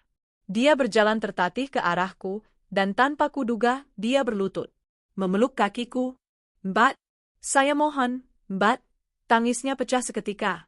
"Tolong saya, Mbak. Tolong kami." Aku menarik kakiku. "Lepas?" "Enggak, Mbak. Saya enggak akan lepas sebelum Mbak tolong saya," isaknya. "Mas Rendra, dia depresi, Mbak. Dia enggak kerja. Uang kami habis. Kontrakan kami disegel hari ini karena nunggak bayar. Kami enggak punya tempat tinggal, Mbak." Aku menatapnya tanpa ekspresi. "Lalu, itu urusanku." Saya mau melahirkan, Mbak," jeritnya. "Sudah bukaan 1 dari tadi pagi. Tapi kami nggak punya uang sepeser pun. Nggak ada rumah sakit, nggak ada bidan yang mau terima kami. Saya takut, Mbak. Saya takut anak saya kenapa-kenapa." Dia menangis, memegangi perutnya yang terlihat kencang. "Saya tahu saya salah, Mbak. Saya tahu saya jahat. Saya hina Mbak. Saya rebut suami Mbak. Saya iblis. Tapi saya mohon, demi anak ini, Mbak. Dia nggak salah. Tolong biayai persalinan saya, Mbak. Nanti saya akan jadi pembantu Mbak seumur hidup. Saya akan cuci kaki Mbak setiap hari. Apa aja, Mbak, asal anak saya selamat." Aku terdiam. Di depanku, wanita yang dulu menertawakanku, menyebutku gembel, kini bersujud seperti gembel sungguhan. Karma telah bekerja lebih kejam dari yang kubayangkan. Sebagian diriku ingin tertawa, ingin membalasnya. "Gembel pun tak ada yang mau menolongmu, Fiona." Tapi, aku melihat perutnya, melihat rasa sakit di wajahnya. Dia bukan lagi Fiona si pelakor. Dia seorang calon ibu yang ketakutan. Aku teringat diriku sendiri 3 tahun lalu. Hina, terbuang, tapi diselamatkan oleh Maya. Aku menarik napas panjang. Bangun, kataku tegas. Fiona mendongak, tak percaya? Satpam, panggilku. Tolong panggilkan sopir saya. Siapkan mobil. Aku menatap Fiona yang masih tersungkur. Bangun, Fiona. Aku akan membawamu ke rumah sakit. Mbak? Mbak serius? Aku tidak suka mengulang perintah, kataku dingin. Aku akan bayar biaya persalinanmu. Tapi dengar baik-baik. Aku berjongkok, menatap lurus ke matanya yang basah. Aku melakukan ini bukan untukmu. Bukan juga untuk Rendra. Aku melakukan ini untuk bayi yang tidak berdosa itu. Kemanusiaanku masih tersisa, tidak seperti kalian berdua. Aku berdiri. Setelah anakmu lahir dan kamu sehat, jangan pernah temui aku lagi. Anggap kita impas. Aku sudah menutup bukuku. Sekarang, selesaikan urusanmu dan hiduplah dengan penderitaan yang kalian ciptakan sendiri. Tanpa menoleh lagi, aku berjalan ke lobi, meninggalkan Fiona yang masih menangis. Kali ini bukan tangis putus asa, tapi tangis tak percaya. Aku mengeluarkan ponselku, bukan untuk menelepon Devan, tapi untuk menelepon rumah sakit terbaik di jaringan rekanan perusahaanku. Aku akan menolongnya. Sekali ini saja. Setelah itu, mereka benar-benar akan jadi masa lalu. Aku berdiri di depan meja administrasi rumah sakit swasta paling mahal di kota. Di tanganku ada kartu kredit unlimited yang diberikan Devan untuk keperluan darurat. Kurasa, ini termasuk darurat kemanusiaan. Saya ingin mendaftarkan pasien atas nama Fiona Latjuba, kataku pada petugas administrasi. Ambilkan dia kamar perawatan VIP terbaik pasca melahirkan. Dan pastikan Dr. Obgin senior yang menanganinya. Semua biaya, termasuk operasi sesar jika diperlukan, tagihkan ke kartu ini. Petugas itu menatapku, lalu ke Fiona yang didudukan di kursi roda oleh Satpam, menangis dalam diam dengan wajah pucat menahan sakit. Petugas itu mungkin bingung. Satu pasien tampak seperti sosialita kelas atas, satu lagi tampak seperti gembel. Baik, Bu. Akan segera kami proses, katanya, mengambil kartuku. Saat itulah pintu lobi rumah sakit terbuka lebar. Seseorang berlari masuk dengan panik, wajahnya kotor dan napasnya tersengal. Fiona, sayang, kamu di mana? Itu Rendra. Dia tampak 10 tahun lebih tua. Rambutnya acak-acakan, kemejanya kotor dan sobek di lengan, dan matanya merah serta cekung. Dia terlihat seperti orang yang sudah berhari-hari tidur di jalanan. Matanya liar mencari-cari, lalu berhenti. Pertama, dia melihat Fiona di kursi roda. Kedua, dia melihatku. Wajahnya membeku. Kaget, malu, takut, dan bingung bercampur aduk. Ah, Anin, bisiknya, tak percaya. Ngapain kamu di sini? Aku baru saja selesai menandatangani formulir jaminan. Aku mengambil kembali kartuku, memasukkannya ke dalam dompet Chanelku. Istrimu sedang kesakitan, kataku datar, tanpa emosi. Urus dia. Rendra menatap Fiona, lalu menatapku, lalu menatap meja administrasi yang mewah. Dia tampak sadar apa yang terjadi. Dia sadar siapa yang membayar semua ini. Wajahnya yang kuyu langsung memerah karena malu. Dia melangkah maju, tapi ragu-ragu. Anin, aku? Dia menelan ludah. Aku terima kasih. Aku nggak tahu harus. Aku tidak butuh ucapan terima kasihmu. Potongku dingin. Aku sudah bilang pada Fiona, aku sengaja menekankan namanya, bahwa aku melakukan ini demi bayi yang tidak berdosa itu. Kemanusiaanku tidak serendah kalian. Aku menatapnya lurus-lurus. Pria yang dulu menghinaku, menendangku, menyebutku sampah. Kini dia berdiri di depanku, tampak persis seperti sampah yang dia sebutkan dulu. Semua sudah lunas, lanjutku. Kamar VIP, dokter terbaik, dan semua biaya persalinan. Aku tidak mau bayi itu lahir dalam kondisi yang sama menyedihkannya dengan orang tuanya. Rendra tertunduk. Bahunya bergetar. Dia menangis. Menangis dalam diam di lobi rumah sakit yang steril. Anin, maafkan aku, isaknya pelan. Aku brengsek. Aku buta. Tolong, Anin maafkan. Sudah terlambat untuk itu, Rendra, kataku. Aku sudah memaafkan kalian. Bukan karena kalian pantas dimaafkan, tapi karena aku pantas untuk hidup damai tanpa membawa kebencian. Perawat datang mendorong Fiona. Mari, Bu, kita ke ruang bersalin. Fiona menatapku saat melewatinya. Matanya bengkak. Terima kasih, Mbak, bisiknya nyaris tak terdengar. Aku tidak menjawab. Aku berbalik, melangkah pergi. Anin, tunggu. Rendra mencoba mengejarku. Tolong, aku mohon. Apa aku bisa? Apa Pak Devan bisa memberiku pekerjaan lagi? Apa saja? Anakku akan lahir, aku butuh. Aku berhenti. Aku tidak menoleh.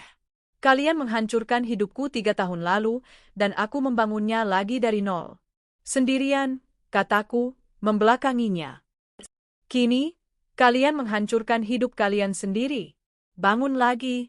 Tanpa aku. Jangan pernah cari aku lagi. Pernah. Aku melangkah keluar dari pintu kaca otomatis itu. Udara malam terasa segar. Aku masuk ke dalam mobilku, tempat sopirku sudah menunggu. Saat mobil melaju, aku melihat Rendra terduduk di lantai lobi, menutupi wajahnya dengan kedua tangan. Persis seperti posisiku 3 tahun lalu di depan teras rumahku. Roda takdir telah berputar sempurna. Buku itu, akhirnya benar-benar tertutup. Aku menelepon Devan. Sudah selesai, sayang, tanyanya lembut. Dia tahu kemana aku pergi. Aku sudah meneleponnya tadi. Sudah, jawabku. Bagaimana perasaanmu? Aku tersenyum. Lapar. Aku mau makan steak. Devan tertawa di seberang sana. Aku tahu satu tempat yang masih buka. Aku jemput kamu di apartemen. I love you, Anindita. Kamu wanita paling berhati besar yang aku kenal. Aku melakukan ini untuk diriku sendiri, Devan. Biar tidak ada lagi ganjalan. I love you too. 1 minggu kemudian, aku berdiri di depan cermin besar, bukan di kamar kos sempit, tapi di suite presidensial sebuah resort mewah di Uluwatu, Bali. Gaun pengantin yang kukenakan adalah kebalikan dari gaun Fiona. Gaun itu dirancang khusus oleh desainer ternama. Sederhana, dari sutra Italia berwarna putih gading, dengan potongan klasik yang memeluk tubuhku sempurna. Tidak ada payet, tidak ada manik-manik norak. Hanya keanggunan murni. Rambutku disanggul modern, dihiasi beberapa butir mutiara asli. Riasanku natural, membuat kulitku tampak bercahaya. Di jariku, cincin berlian dari Devan berkilau. Maya masuk ke kamar, matanya berkaca-kaca. Dia tampak cantik dengan gaun bridesmaid berwarna peach. Nin, ya Tuhan, kamu adalah pengantin tercantik di dunia. Isaknya, memelukku. Hei, jangan bikin riasanku luntur, kataku, tertawa sambil ikut menangis. Ini semua berkat kamu, Mei. Kalau nggak ada kamu malam itu. SSTT, ini semua berkat kamu sendiri. Kamu yang berjuang. Aku cuma pegang senter, katanya. Ayo, Devan sudah menunggu. Pernikahan kami diadakan di sebuah kapel kaca di tepi tebing. Matahari terbenam menjadi latar belakangnya, melukis langit dengan warna oranye, ungu, dan emas. Lautan Hindia terbentang di bawah kami. Hanya ada 50 tamu. Pak Bima dan istri, beberapa kolega dekat, keluarga Devan, dan Maya. Saat aku berjalan di altar diiringi alunan biola yang lembut, aku melihat Devan. Dia berdiri di sana, gagah luar biasa dengan setelan jas putih. Matanya tak berkedip menatapku. Di matanya, aku melihat cinta, kekaguman, dan janji akan rumah yang aman. Kami berhadapan. Pendeta tersenyum. Devan mengucapkan sumpahnya lebih dulu. Anindita, katanya, suaranya sedikit bergetar. Saat pertama kali aku melihatmu, aku melihat seorang wanita yang cerdas. Saat aku mengenalmu, aku melihat seorang pejuang. Hari ini, aku melihat ratuku. Dia tersenyum, mengusap air mata yang mulai jatuh di pipiku. Dulu, mungkin ada yang bilang kamu tidak berharga. Hari ini, aku berdiri di sini, bersumpah di hadapan Tuhan dan semesta, bahwa kamu adalah hal paling berharga dalam hidupku. Aku bersumpah akan mencintaimu, menghormatimu, dan menghargai otak, hati, serta jiwamu, setiap hari, sampai napas terakhirku. Sekarang giliranku. Aku menarik napas. Devan, kataku, menatap matanya. 3 tahun lalu, aku kehilangan segalanya. Aku pikir, cinta adalah kelemahan. Aku pikir, percaya pada pria adalah kebodohan. Aku membangun tembok di sekeliling hatiku, dan aku hanya fokus pada diriku sendiri. Lalu, kamu datang. Air mataku menetes. Kamu tidak merobohkan tembok itu. Kamu dengan sabar masuk melaluinya. Kamu menunjukkan padaku apa arti penghargaan yang sesungguhnya. Kamu mencintai kecerdasanku sebelum kamu mencintai wajahku. Kamu memberiku rasa aman yang bahkan tak pernah kumimpikan. Kamu adalah bukti bahwa surga itu ada. Dan hari ini, aku bersumpah untuk menjadi rekanmu, sahabatmu, dan istrimu. Aku mencintaimu, Devan Anggara. Malam itu, di bawah taburan bintang di langit Bali, kami berdansa pelan. Devan memelukku erat. Nyonya. Anindita Anggara, bisiknya di telingaku. Gimana rasanya? Aku tertawa bahagia, menyandarkan kepalaku di dadanya. Rasanya sempurna. Aku bukan lagi Anindita yang terbuang. Aku bukan lagi Gembel Bau. Aku adalah Anindita Anggara, istri dari CEO hebat, wanita karir yang sukses, dan yang terpenting, seorang wanita yang akhirnya menemukan kebahagiaannya. Aku memejamkan mata, menghirup aroma laut dan parfum suamiku. Masa lalu biarlah menjadi masa lalu. Masa depanku ada di sini, di pelukan pria ini. Dan masa depan itu baru saja dimulai. Bulan madu kami di Maladewa terasa seperti mimpi yang tak ingin kusudahi. Devan memperlakukanku seperti ratu sungguhan. Tapi bagian terbaiknya adalah saat kami pulang. Kami tidak kembali ke apartemenku. Devan telah menyiapkan rumah baru kami. Sebuah penthouse mewah di puncak gedung tertinggi di ibu kota, dengan dinding kaca yang menyuguhkan pemandangan kota 360 derajat. Ini bukan sekadar rumah, ini istana di langit. Pagi pertama kami sebagai suami istri di rumah itu, aku terbangun oleh aroma kopi. Devan sudah rapi dengan kemeja kerjanya, membawakanku secangkir kopi di tempat tidur. Selamat pagi, Nyonya Anggara, sapanya, mengecup keningku.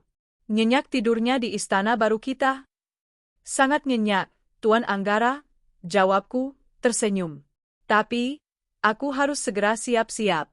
Ada rapat proyek di Adhyaksa jam 9. Devan duduk di tepi tempat tidur, ekspresinya berubah serius. Tentang itu, sayang, aku sudah bicara dengan Pak Bima. Jantungku berdebar. Bicara apa? Anin, kamu istriku. Dan perusahaanku adalah klien terbesar Adhyaksa Kencana. Kamu tidak bisa lagi menjadi manajer proyek di sana. Itu konflik of interest yang sangat besar. Aku terdiam. Aku tahu ini akan terjadi. Ada sedikit rasa kecewa. Aku mengerti. Aku akan mengajukan surat pengunduran diriku. Devan tersenyum, lalu menggenggam tanganku. Bagus, karena aku punya tawaran yang lebih baik. Dia bangkit, mengambil tabletnya. Aku tidak menikahimu untuk mengurungmu di rumah, Anin. Aku menikahimu karena aku butuh otakmu.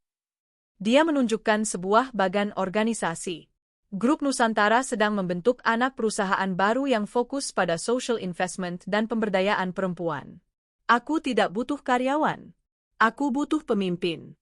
Aku ingin kamu yang menjalankannya.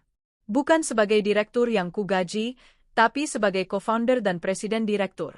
Kamu bangun timmu sendiri, kamu atur visimu. Bagaimana, Bu Prestir? Aku menatapnya, ternganga. Dia tidak hanya memberiku pekerjaan. Dia memberiku kerajaan sendiri untuk dibangun. Kerajaan yang berfokus pada sesuatu yang sangat dekat dengan hatiku, menolong wanita-wanita yang terpuruk. Devan, aku tahu kamu bisa, Anin. Pengalamanmu sebagai manajer domestik hingga manajer proyek adalah kombinasi sempurna antara empati dan eksekusi, katanya serius. Aku melompat dari tempat tidur, memeluknya erat. Aku mau. Tentu saja aku mau. 6 bulan kemudian. Ladies and gentlemen, mari kita sambut Presiden Direktur Nusantara Foundation, Ibu Anindita Anggara. Aku melangkah ke atas panggung ballroom Hotel Bintang 5. Ratusan mata, termasuk puluhan wartawan dan sosialita papan atas, menatapku. Aku mengenakan gaun malam berwarna midnight blue yang elegan. Devan duduk di barisan depan, menatapku dengan bangga. Malam itu adalah peluncuran resmi Nusantara Foundation dengan program pertama kami, Bangkit, sebuah program pelatihan dan pemberian modal usaha untuk para ibu rumah tangga korban KDRT dan perceraian yang tidak adil. 3,5 tahun yang lalu, aku memulai pidatoku, suaraku tenang dan menggema, saya adalah seorang wanita yang tidak punya apa-apa. Saya diusir dari rumah, dihina, dan dianggap sampah. Saya tidur di lantai toko kelontong sahabat saya, tidak tahu besok akan makan apa. Ruangan hening. Ini pertama kalinya aku membuka ceritaku di depan publik. Saya di sini bukan untuk menceritakan kisah sedih saya. Saya di sini untuk memberitahu Anda bahwa di titik terendah sekalipun, selalu ada pilihan untuk bangkit. Program Bangkit ini adalah senter yang ingin saya berikan, seperti senter yang dulu diberikan sahabat saya. Aku mengedip ke arah Maya, yang duduk di meja VVIP sambil menyeka air mata. Tokonya kini sudah menjadi supermarket mini, berkat modal dan sistem manajemen yang kubantu buatkan. Kami tidak memberikan ikan, kami memberikan kail, pelatihan, dan kepercayaan diri. Karena setiap wanita, siapapun dia, berhak untuk dihormati dan berharga. Pidatoku ditutup dengan tepuk tangan yang membahana. Para donatur langsung berdatangan. Malam itu, yayasan kami berhasil mengumpulkan dana miliaran rupiah. Kamu luar biasa, sayang, bisik Devan saat kami berdansa setelah acara. Kita luar biasa, koreksiku. Kami pulang larut malam. Hujan deras baru saja mengguyur kota. Bentley kami melaju pelan, membelah jalanan yang basah. Devan sedang tertawa, menceritakan lelucon tentang salah satu tamu tadi. Aku menatap keluar jendela. Kami berhenti di sebuah persimpangan lampu merah yang besar, di bawah jembatan layang yang kumuh. Di sanalah aku melihatnya. Di bawah lampu jalan yang temaram, di antara tumpukan sampah basah, ada sebuah gerobak pemulung. 2 orang sedang bertengkar hebat di sampingnya, memperebutkan sebuah kantong plastik hitam. Itu jatahku. Aku yang lihat duluan, teriak suara pria yang parau. Anak kita lapar, Mas. Kamu nggak kasihan? Balas suara wanita yang melengking putus asa. Sopir Devan, yang terlatih, langsung mengunci semua pintu saat melihat pemandangan itu. Pria itu mendorong wanita itu hingga jatuh terduduk di aspal yang becek. Dia membungkuk, mengambil bungkusan itu, sepertinya sisa makanan dari restoran. Saat itulah wajahnya tersorot lampu mobil kami.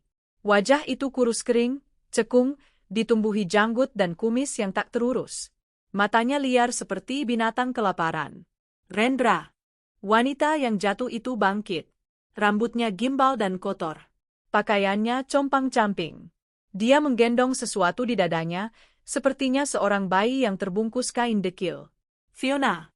Kecantikannya telah luntur total, digantikan oleh kepahitan dan penderitaan hidup di jalanan. Jantungku tidak berdebar kencang. Aku tidak merasa ngeri. Aku hanya menatap. Rendra menoleh, matanya silau oleh lampu Bentley kami. Dia tidak bisa melihatku di dalam. Dia hanya melihat mobil mewah yang berkilau, simbol dari dunia yang telah mencampakkannya. Dia buru-buru memalingkan wajah, malu, lalu menarik gerobaknya, menghilang ke dalam kegelapan di bawah jembatan. Fiona tertatih-tatih mengikutinya sambil menangis. Lampu berubah hijau. Mobil kami melaju mulus, meninggalkan pemandangan itu. Keheningan menyelimuti mobil. Apa yang kamu lihat, sayang? Tanya Devan lembut, menyadari perubahan sikapku. Aku menarik napas panjang, lalu mengembuskannya perlahan. Aku menoleh dari kegelapan di luar, menatap wajah suamiku yang penuh kasih. Aku menyentuh pipinya. Aku baru saja melihat masa laluku, kataku pelan. Dan aku tersenyum. Senyum yang tulus, damai, dan tanpa beban. Dan aku bersyukur. Bukan karena mereka menderita. Tapi karena aku sudah begitu jauh meninggalkan itu semua. Aku menyandarkan kepalaku di bahunya. Ayo cepat pulang, Devan. Aku lelah. Aku ingin segera sampai di istana kita. Rendra dan Fiona benar. Gembel pun tidak ada yang mau pada wanita seperti itu. Dan aku, bukan lagi wanita itu. Aku adalah Anindita Anggara. Dan aku, akhirnya, benar-benar bahagia. 3 tahun telah berlalu sejak malam pernikahanku dengan Devan. 3 tahun yang terasa seperti surga, menghapus tuntas trauma 3 tahun sebelumnya yang seperti neraka. Aku berdiri di panggung yang sama di ballroom hotel mewah, tempatku pertama kali meluncurkan Nusantara Foundation. Tapi malam ini, suasananya jauh lebih haru. Ini adalah malam kelulusan angkatan pertama program Bangkit. 100 wanita yang datang ke yayasanku dalam kondisi hancur, kini berdiri tegak dengan senyum bangga, menerima sertifikat kelulusan skill mereka. Bukan lagi aku yang berpidato. Nama saya Wati, seorang ibu berumur 40-an berbicara di podium, suaranya bergetar menahan tangis bahagia. 2 tahun lalu, saya diusir suami saya. Saya tidur di emperan toko dengan 2 anak. Saya dianggap sampah, tidak berguna karena hanya ibu rumah tangga. Aku duduk di barisan depan, menggenggam erat tangan Devan. Lalu, lanjut Bu Wati, saya bertemu Bu Anindita. Beliau tidak memberi saya uang. Beliau memberi saya sesuatu yang lebih. Beliau memberi saya kepercayaan diri. Beliau melatih saya membuat kue. Hari ini, saya datang ke sini sebagai pemilik Wati Catering, dengan omzet puluhan juta sebulan. Tepuk tangan membahana. Bu Wati menatapku, air matanya mengalir. Terima kasih, Bu Anin. Ibu adalah bukti bahwa wanita yang dibuang bisa membangun istananya sendiri. Aku tersenyum, menyeka air mataku. Devan meremas tanganku lembut. Di pangkuannya, seorang anak laki-laki kecil berusia 2 tahun tertidur pulas, damai dalam pelukan ayahnya. Namanya Arya Anggara, putra kami. Malam itu, setelah acara selesai, kami tidak langsung pulang ke penthouse. Kami mampir ke apartemen Maya. Sahabatku itu akhirnya akan menikah minggu depan dengan seorang pengusaha mebel yang baik hati. Gila, Nin, acaramu tadi keren banget, puji Maya sambil menyodorkan teh. Kamu benar-benar jadi malaikat buat mereka. Aku cuma memberikan senter, May. Sama seperti yang kamu lakukan padaku dulu, kataku. Devan sedang bermain dengan Arya di karpet. Pemandangan itu menghangatkan hatiku. Oh iya, Nin, kata Maya tiba-tiba, teringat sesuatu. Kamu tahu kabar terakhir si? Dia? Aku mengangkat alis. Aku sudah lama sekali tidak mendengar nama itu. Siapa? Rendra? Iya, kata Maya. Aku dengar dari Bu Ratna, yang kebetulan ketemu tetangga lama mereka di pasar. Aku menghela napas. Sejujurnya, aku sudah tidak peduli. Kenapa lagi? Ini akhir ceritanya, Nin. Benar-benar akhir, kata Maya, nadanya serius. Ternyata, Fiona kabur. Sudah setahun yang lalu. Kabur? Iya. Dia nggak tahan hidup miskin sama Rendra, yang setelah jadi pemulung, kerjanya cuma marah-marah dan mabuk. Dia ninggalin Rendra dan anaknya. Hatiku mencelos. Anaknya? Anaknya gimana? Itu dia. Fiona kabur gitu aja. Anaknya, yang katanya sakit-sakitan, akhirnya dibawa ke panti asuhan sama Rendra. Setelah itu, Rendra makin hancur. Dia kecanduan judi online, gali lubang tutup lubang, akhirnya ketangkap polisi karena menipu dan menggelapkan uang di tempat kerja serabutannya yang baru. Aku terdiam. Dia divonis 3 tahun penjara, Nin. Dia di penjara sekarang, tutup Maya. 3 tahun. Persis selama waktu aku menderita, dan persis selama waktu aku bangkit. Takdir benar-benar adil. Kasihan anaknya, bisikku pelan. Itu satu-satunya emosi yang kurasakan. Bukan kasihan pada Rendra atau Fiona, tapi pada bayi tak berdosa itu. Yayasanmu bisa bantu panti asuhan itu? Tanya Maya hati-hati. Aku mengangguk. Tentu. Besok, kirimkan aku alamat panti asuhannya. Biar timku yang urus. Pastikan anak itu dapat perawatan terbaik. Maya tersenyum. Kamu memang malaikat, Nin. Bukan. Aku hanya tidak ingin ada anak yang menanggung dosa orang tuanya. Malam itu, aku berdiri di dinding kaca penthouse kami. Pemandangan lampu kota terbentang seperti permadani berlian di bawah kakiku. Devan memelukku dari belakang, meletakkan dagunya di bahuku. Arya sudah tidur nyenyak di kamarnya yang nyaman. Mikirin apa, sayang? Bisik Devan. Cuma menutup buku terakhir, jawabku. Aku menceritakan apa yang Maya katakan tentang Rendra. Devan terdiam sejenak. Dia mendapatkan apa yang dia tabur, dan kamu mendapatkan apa yang pantas kamu dapatkan. Aku berbalik dalam pelukannya, menatap wajah suamiku yang luar biasa. Pria yang mencintaiku, menghargaiku, dan melihatku sebagai berlian bahkan ketika aku masih tertutup lumpur. Dulu, mereka bilang aku jelek, bau, dan miskin, bisikku. Mereka bilang, gembel pun tak ada yang mau padaku. Devan tersenyum. Dia menangkup wajahku, tatapannya penuh cinta. Mereka benar, katanya. Aku mengerutkan kening. Benar? Ya. Gembel memang tidak pantas untukmu, katanya. Hanya seorang raja yang pantas mendapatkan ratu sepertimu. Dan aku adalah raja paling beruntung di dunia. Dia menciumku. Ciuman yang dalam, penuh cinta, dan damai. Aku memejamkan mata. Dulu, aku pikir kebahagiaan adalah melihat mereka hancur. Aku salah. Melihat mereka hancur hanya memberiku kepuasan sesaat. Kebahagiaan sejati adalah saat aku melihat mereka hancur dan aku tidak merasakan apa-apa lagi. Kebahagiaan sejati adalah pelukan hangat suamiku. Adalah tawa putraku. Adalah kesuksesan ratusan wanita yang kubantu bangkit. Aku, Anindita Anggara, telah memenangkan segalanya. Bukan dengan membalas dendam, tapi dengan membangun kebahagiaanku sendiri. Kebahagiaan yang begitu besar dan bercahaya, hingga bayangan masa lalu yang kelam itu lenyap tak bersisa.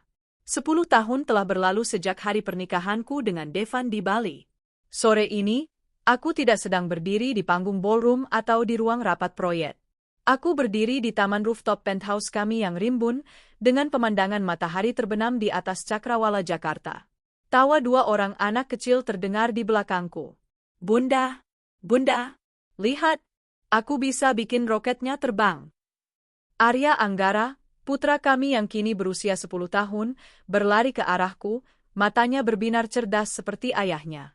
Di belakangnya, adiknya, Dira Anggara, yang berusia 6 tahun, mengejar dengan langkah tertatih sambil tertawa.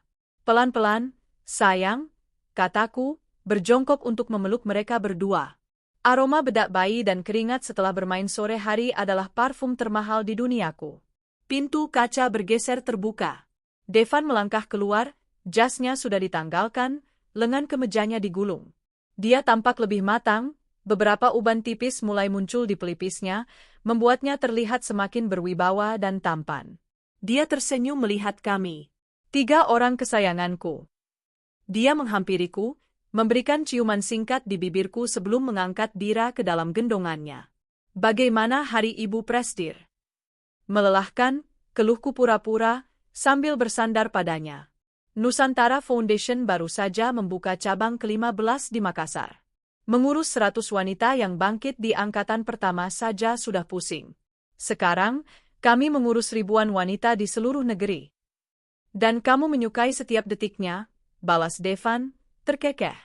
Aku melihat wawancaramu di televisi tadi pagi. Mereka sekarang menyebutmu, Ibu Harapan Bangsa. Sang Ratu Pemberdaya. Aku tersenyum. Aku lebih suka dipanggil, Bunda, oleh mereka ini. Kami berempat berdiri di sana, menatap matahari terbenam. Sebuah keluarga utuh. Sebuah kebahagiaan yang begitu kokoh dan nyata. Minggu lalu, aku menerima sebuah laporan di mejaku. Bukan dari tim bisnis, tapi dari tim sponsorship yayasanku. Itu adalah laporan tahunan tentang anak-anak asuh berprestasi yang dibiayai penuh oleh yayasan. Di halaman ketiga, ada sebuah foto. Seorang anak laki-laki kurus berumur sekitar 10 tahun, tersenyum bangga sambil memegang medali emas Olimpiade Sains Nasional tingkat SD. Namanya, Dimas. Di bawah fotonya tertulis, ditinggalkan oleh orang tua di panti asuhan. Ditemukan oleh yayasan 7 tahun lalu. Menunjukkan bakat luar biasa di bidang matematika. Penerima beasiswa penuh Nusantara Foundation untuk sekolah akselerasi. Aku menatap foto itu lama. Wajahnya, perpaduan samar antara Rendra dan Fiona, tapi tanpa kepahitan mereka. Hanya ada kecerdasan dan harapan. Devan masuk ke ruang kerjaku saat itu, melihat foto yang kupegang. Anak itu lagi, katanya pelan. Dia jenius, ya? Ya, jawabku, menutup map itu. Dia akan jadi orang hebat. Devan menggenggam bahuku. Dia satu-satunya yang tahu. Yayasan kami telah membiayai panti asuhan tempat anak Fiona dan Rendra dititipkan, dan saat kami melihat bakat anak itu, kami memberinya beasiswa terbaik secara anonim. Aku tidak pernah menemuinya. Dia tidak perlu tahu siapa aku. Dia tidak perlu membawa beban dosa orang tuanya. Dia hanya perlu tahu bahwa dia berharga dan pantas mendapatkan masa depan yang cerah. Itu adalah balas dendam terbaikku. Bukan dengan menghancurkan, tapi dengan menyelamatkan satu-satunya hal baik yang tersisa dari masa lalu kelam itu. Lalu, bagaimana dengan mereka? Fiona, aku tak pernah mendengar kabarnya lagi. Dia menghilang di telan bumi, persis seperti yang dia lakukan pada anaknya. Dia menjadi tidak relevan. Dan Rendra? 2 hari yang lalu, aku dalam perjalanan pulang dari kantor. Bentley kami berhenti di lampu merah, tepat di samping pangkalan ojek online. Hujan baru saja reda.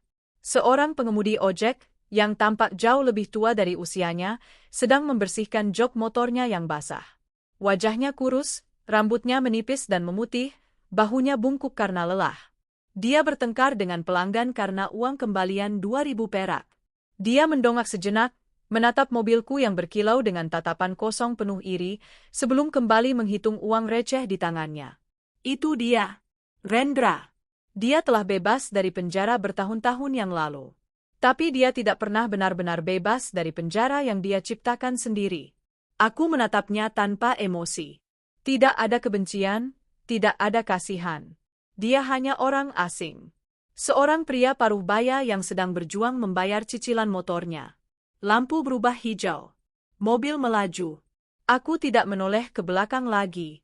Pria yang dulu menyebutku, gembel bau, kini menjadi pengemudi ojek yang bau asap knalpot. Dan aku, wanita yang dia buang, sedang dalam perjalanan pulang ke istanaku di langit. Bunda, Bunda, aku lapar, rengek Dira, membuyarkan lamunanku. Aku tertawa. Baik, Tuan Putri. Ayo kita makan malam. Devan merangkul pinggangku saat kami berjalan masuk kembali ke penthouse kami yang hangat dan penuh tawa. Mikirin apa tadi? Bisiknya. Aku menoleh, menatap wajah suamiku, cinta sejatiku, rekan seumur hidupku. Aku cuma mikir, kataku, tersenyum tulus dari dasar hatiku. Betapa beruntungnya aku. Dulu, aku pikir aku kehilangan segalanya. Ternyata, aku hanya sedang dipaksa membuang sampah untuk membereskan tempat bagi berlian. Devan mencium keningku. Kamulah berliannya, ratuku. Aku, Anindita Anggara, wanita yang dulu terhina dan terbuang, kini berdiri di puncak dunia. Bukan karena materi, tapi karena aku dikelilingi cinta sejati, memiliki harga diri yang tak terbeli, dan memegang kedamaian hati yang tak ternilai. Aku telah memenangkan kebahagiaanku. Dan kali ini, itu untuk selamanya. 15 tahun kembali berlalu dalam kebahagiaan.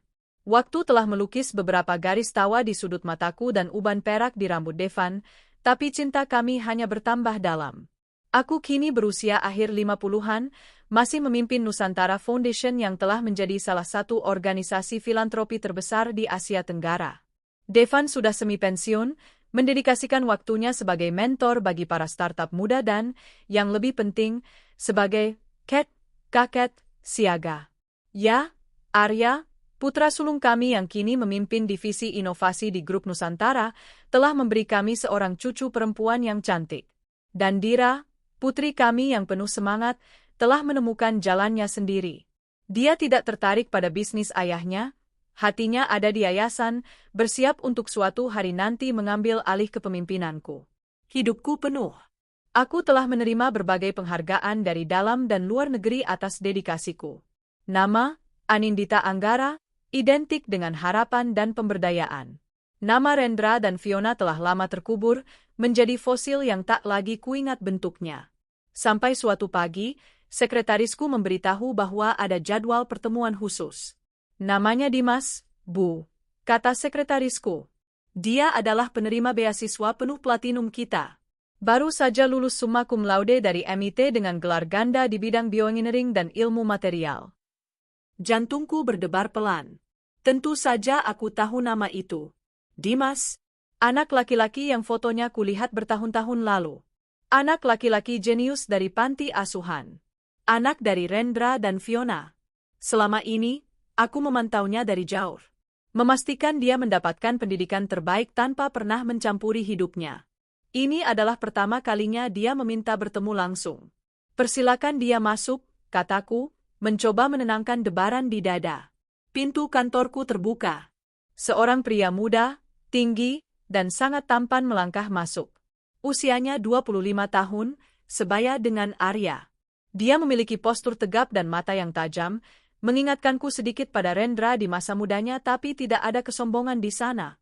Matanya jernih, penuh rasa ingin tahu, dan memancarkan kecerdasan yang luar biasa.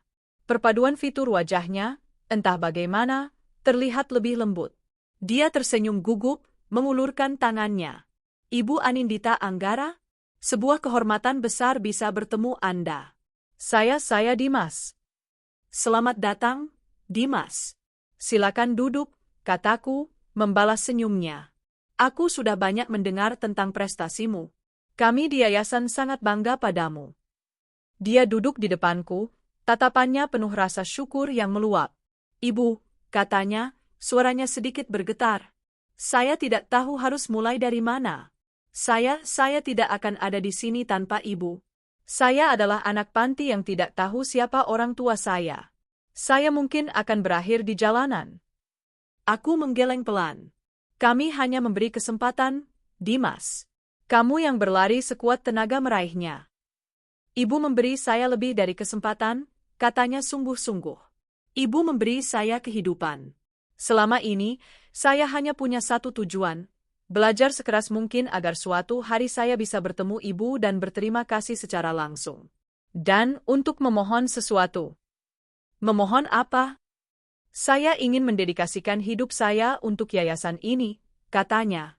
Riset saya di MIT adalah tentang teknologi purifikasi air berbiaya sangat rendah menggunakan material nano. Saya ingin mengaplikasikannya. Saya tidak ingin bekerja di perusahaan multinasional. Saya ingin pulang dan membawa air bersih ke desa-desa terpencil bersama Nusantara Foundation. Aku menatapnya. Ternganga. Pria ini. Anak dari pria yang menyebutku sampah. Anak dari wanita yang tega membuangnya. Kini duduk di depanku, menawarkan otaknya yang brilian untuk menyelamatkan ribuan nyawa. Saat itulah, balas dendam terbaikku terasa sempurna. Balas dendamku bukanlah saat Rendra dipecat. Bukan saat Fiona mengemis di kakiku. Balas dendamku adalah ini. Aku telah mengubah tragedi, kebencian, dan penderitaan dari masa laluku menjadi seorang pahlawan untuk masa depan. Aku tersenyum. Air mata haru menggenang di pelupuk mataku. Dimas, kami akan sangat terhormat jika kamu mau bergabung. Pintu kantorku terbuka, dan Dira, putriku, masuk sambil membawa setumpuk map. Maaf, Bunda, aku telat. Ah, kamu pasti Dimas. Dira menjatuhkan mapnya di meja dan langsung mengulurkan tangan pada Dimas dengan antusias. Aku Dira. Aku sudah baca proposal risetmu. Itu, gila. Brilian banget. Aku yang akan jadi project manager kamu dari yayasan. Kita akan bersenang-senang. Dimas, yang sedikit kaget dengan energi Dira, tertawa dan menjabat tangannya. Saya menantikannya, Mbak Dira. Aku bersandar di kursiku, memperhatikan mereka berdua. Dira, putriku. Anak yang lahir dari cinta sejati, kemewahan, dan penghargaan. Dimas, anak mantan suamiku. Anak yang lahir dari perselingkuhan, kebencian, dan kemiskinan. Kini mereka berdua berdiri di hadapanku. Dua sisi mata uang dari takdirku. Sama-sama muda, sama-sama brilian, dan sama-sama bersemangat untuk mengubah dunia menjadi tempat yang lebih baik. Mereka akan bekerja bersama. Putriku dan putra musuhku. Disatukan olehku. Devan benar. Gembel memang tidak pantas untukku. Hanya seorang raja yang pantas untuk seorang ratu. Dan seorang ratu tidak menghancurkan musuhnya. Dia mengubah abu dari kehancuran mereka untuk menumbuhkan taman bunga terindah. Aku, Anindita Anggara, menatap kedua anak muda di depanku, anak dari rahimku dan anak dari lukaku, yang kini tertawa bersama, merencanakan masa depan. Lingkaran takdirku telah tertutup dengan sempurna.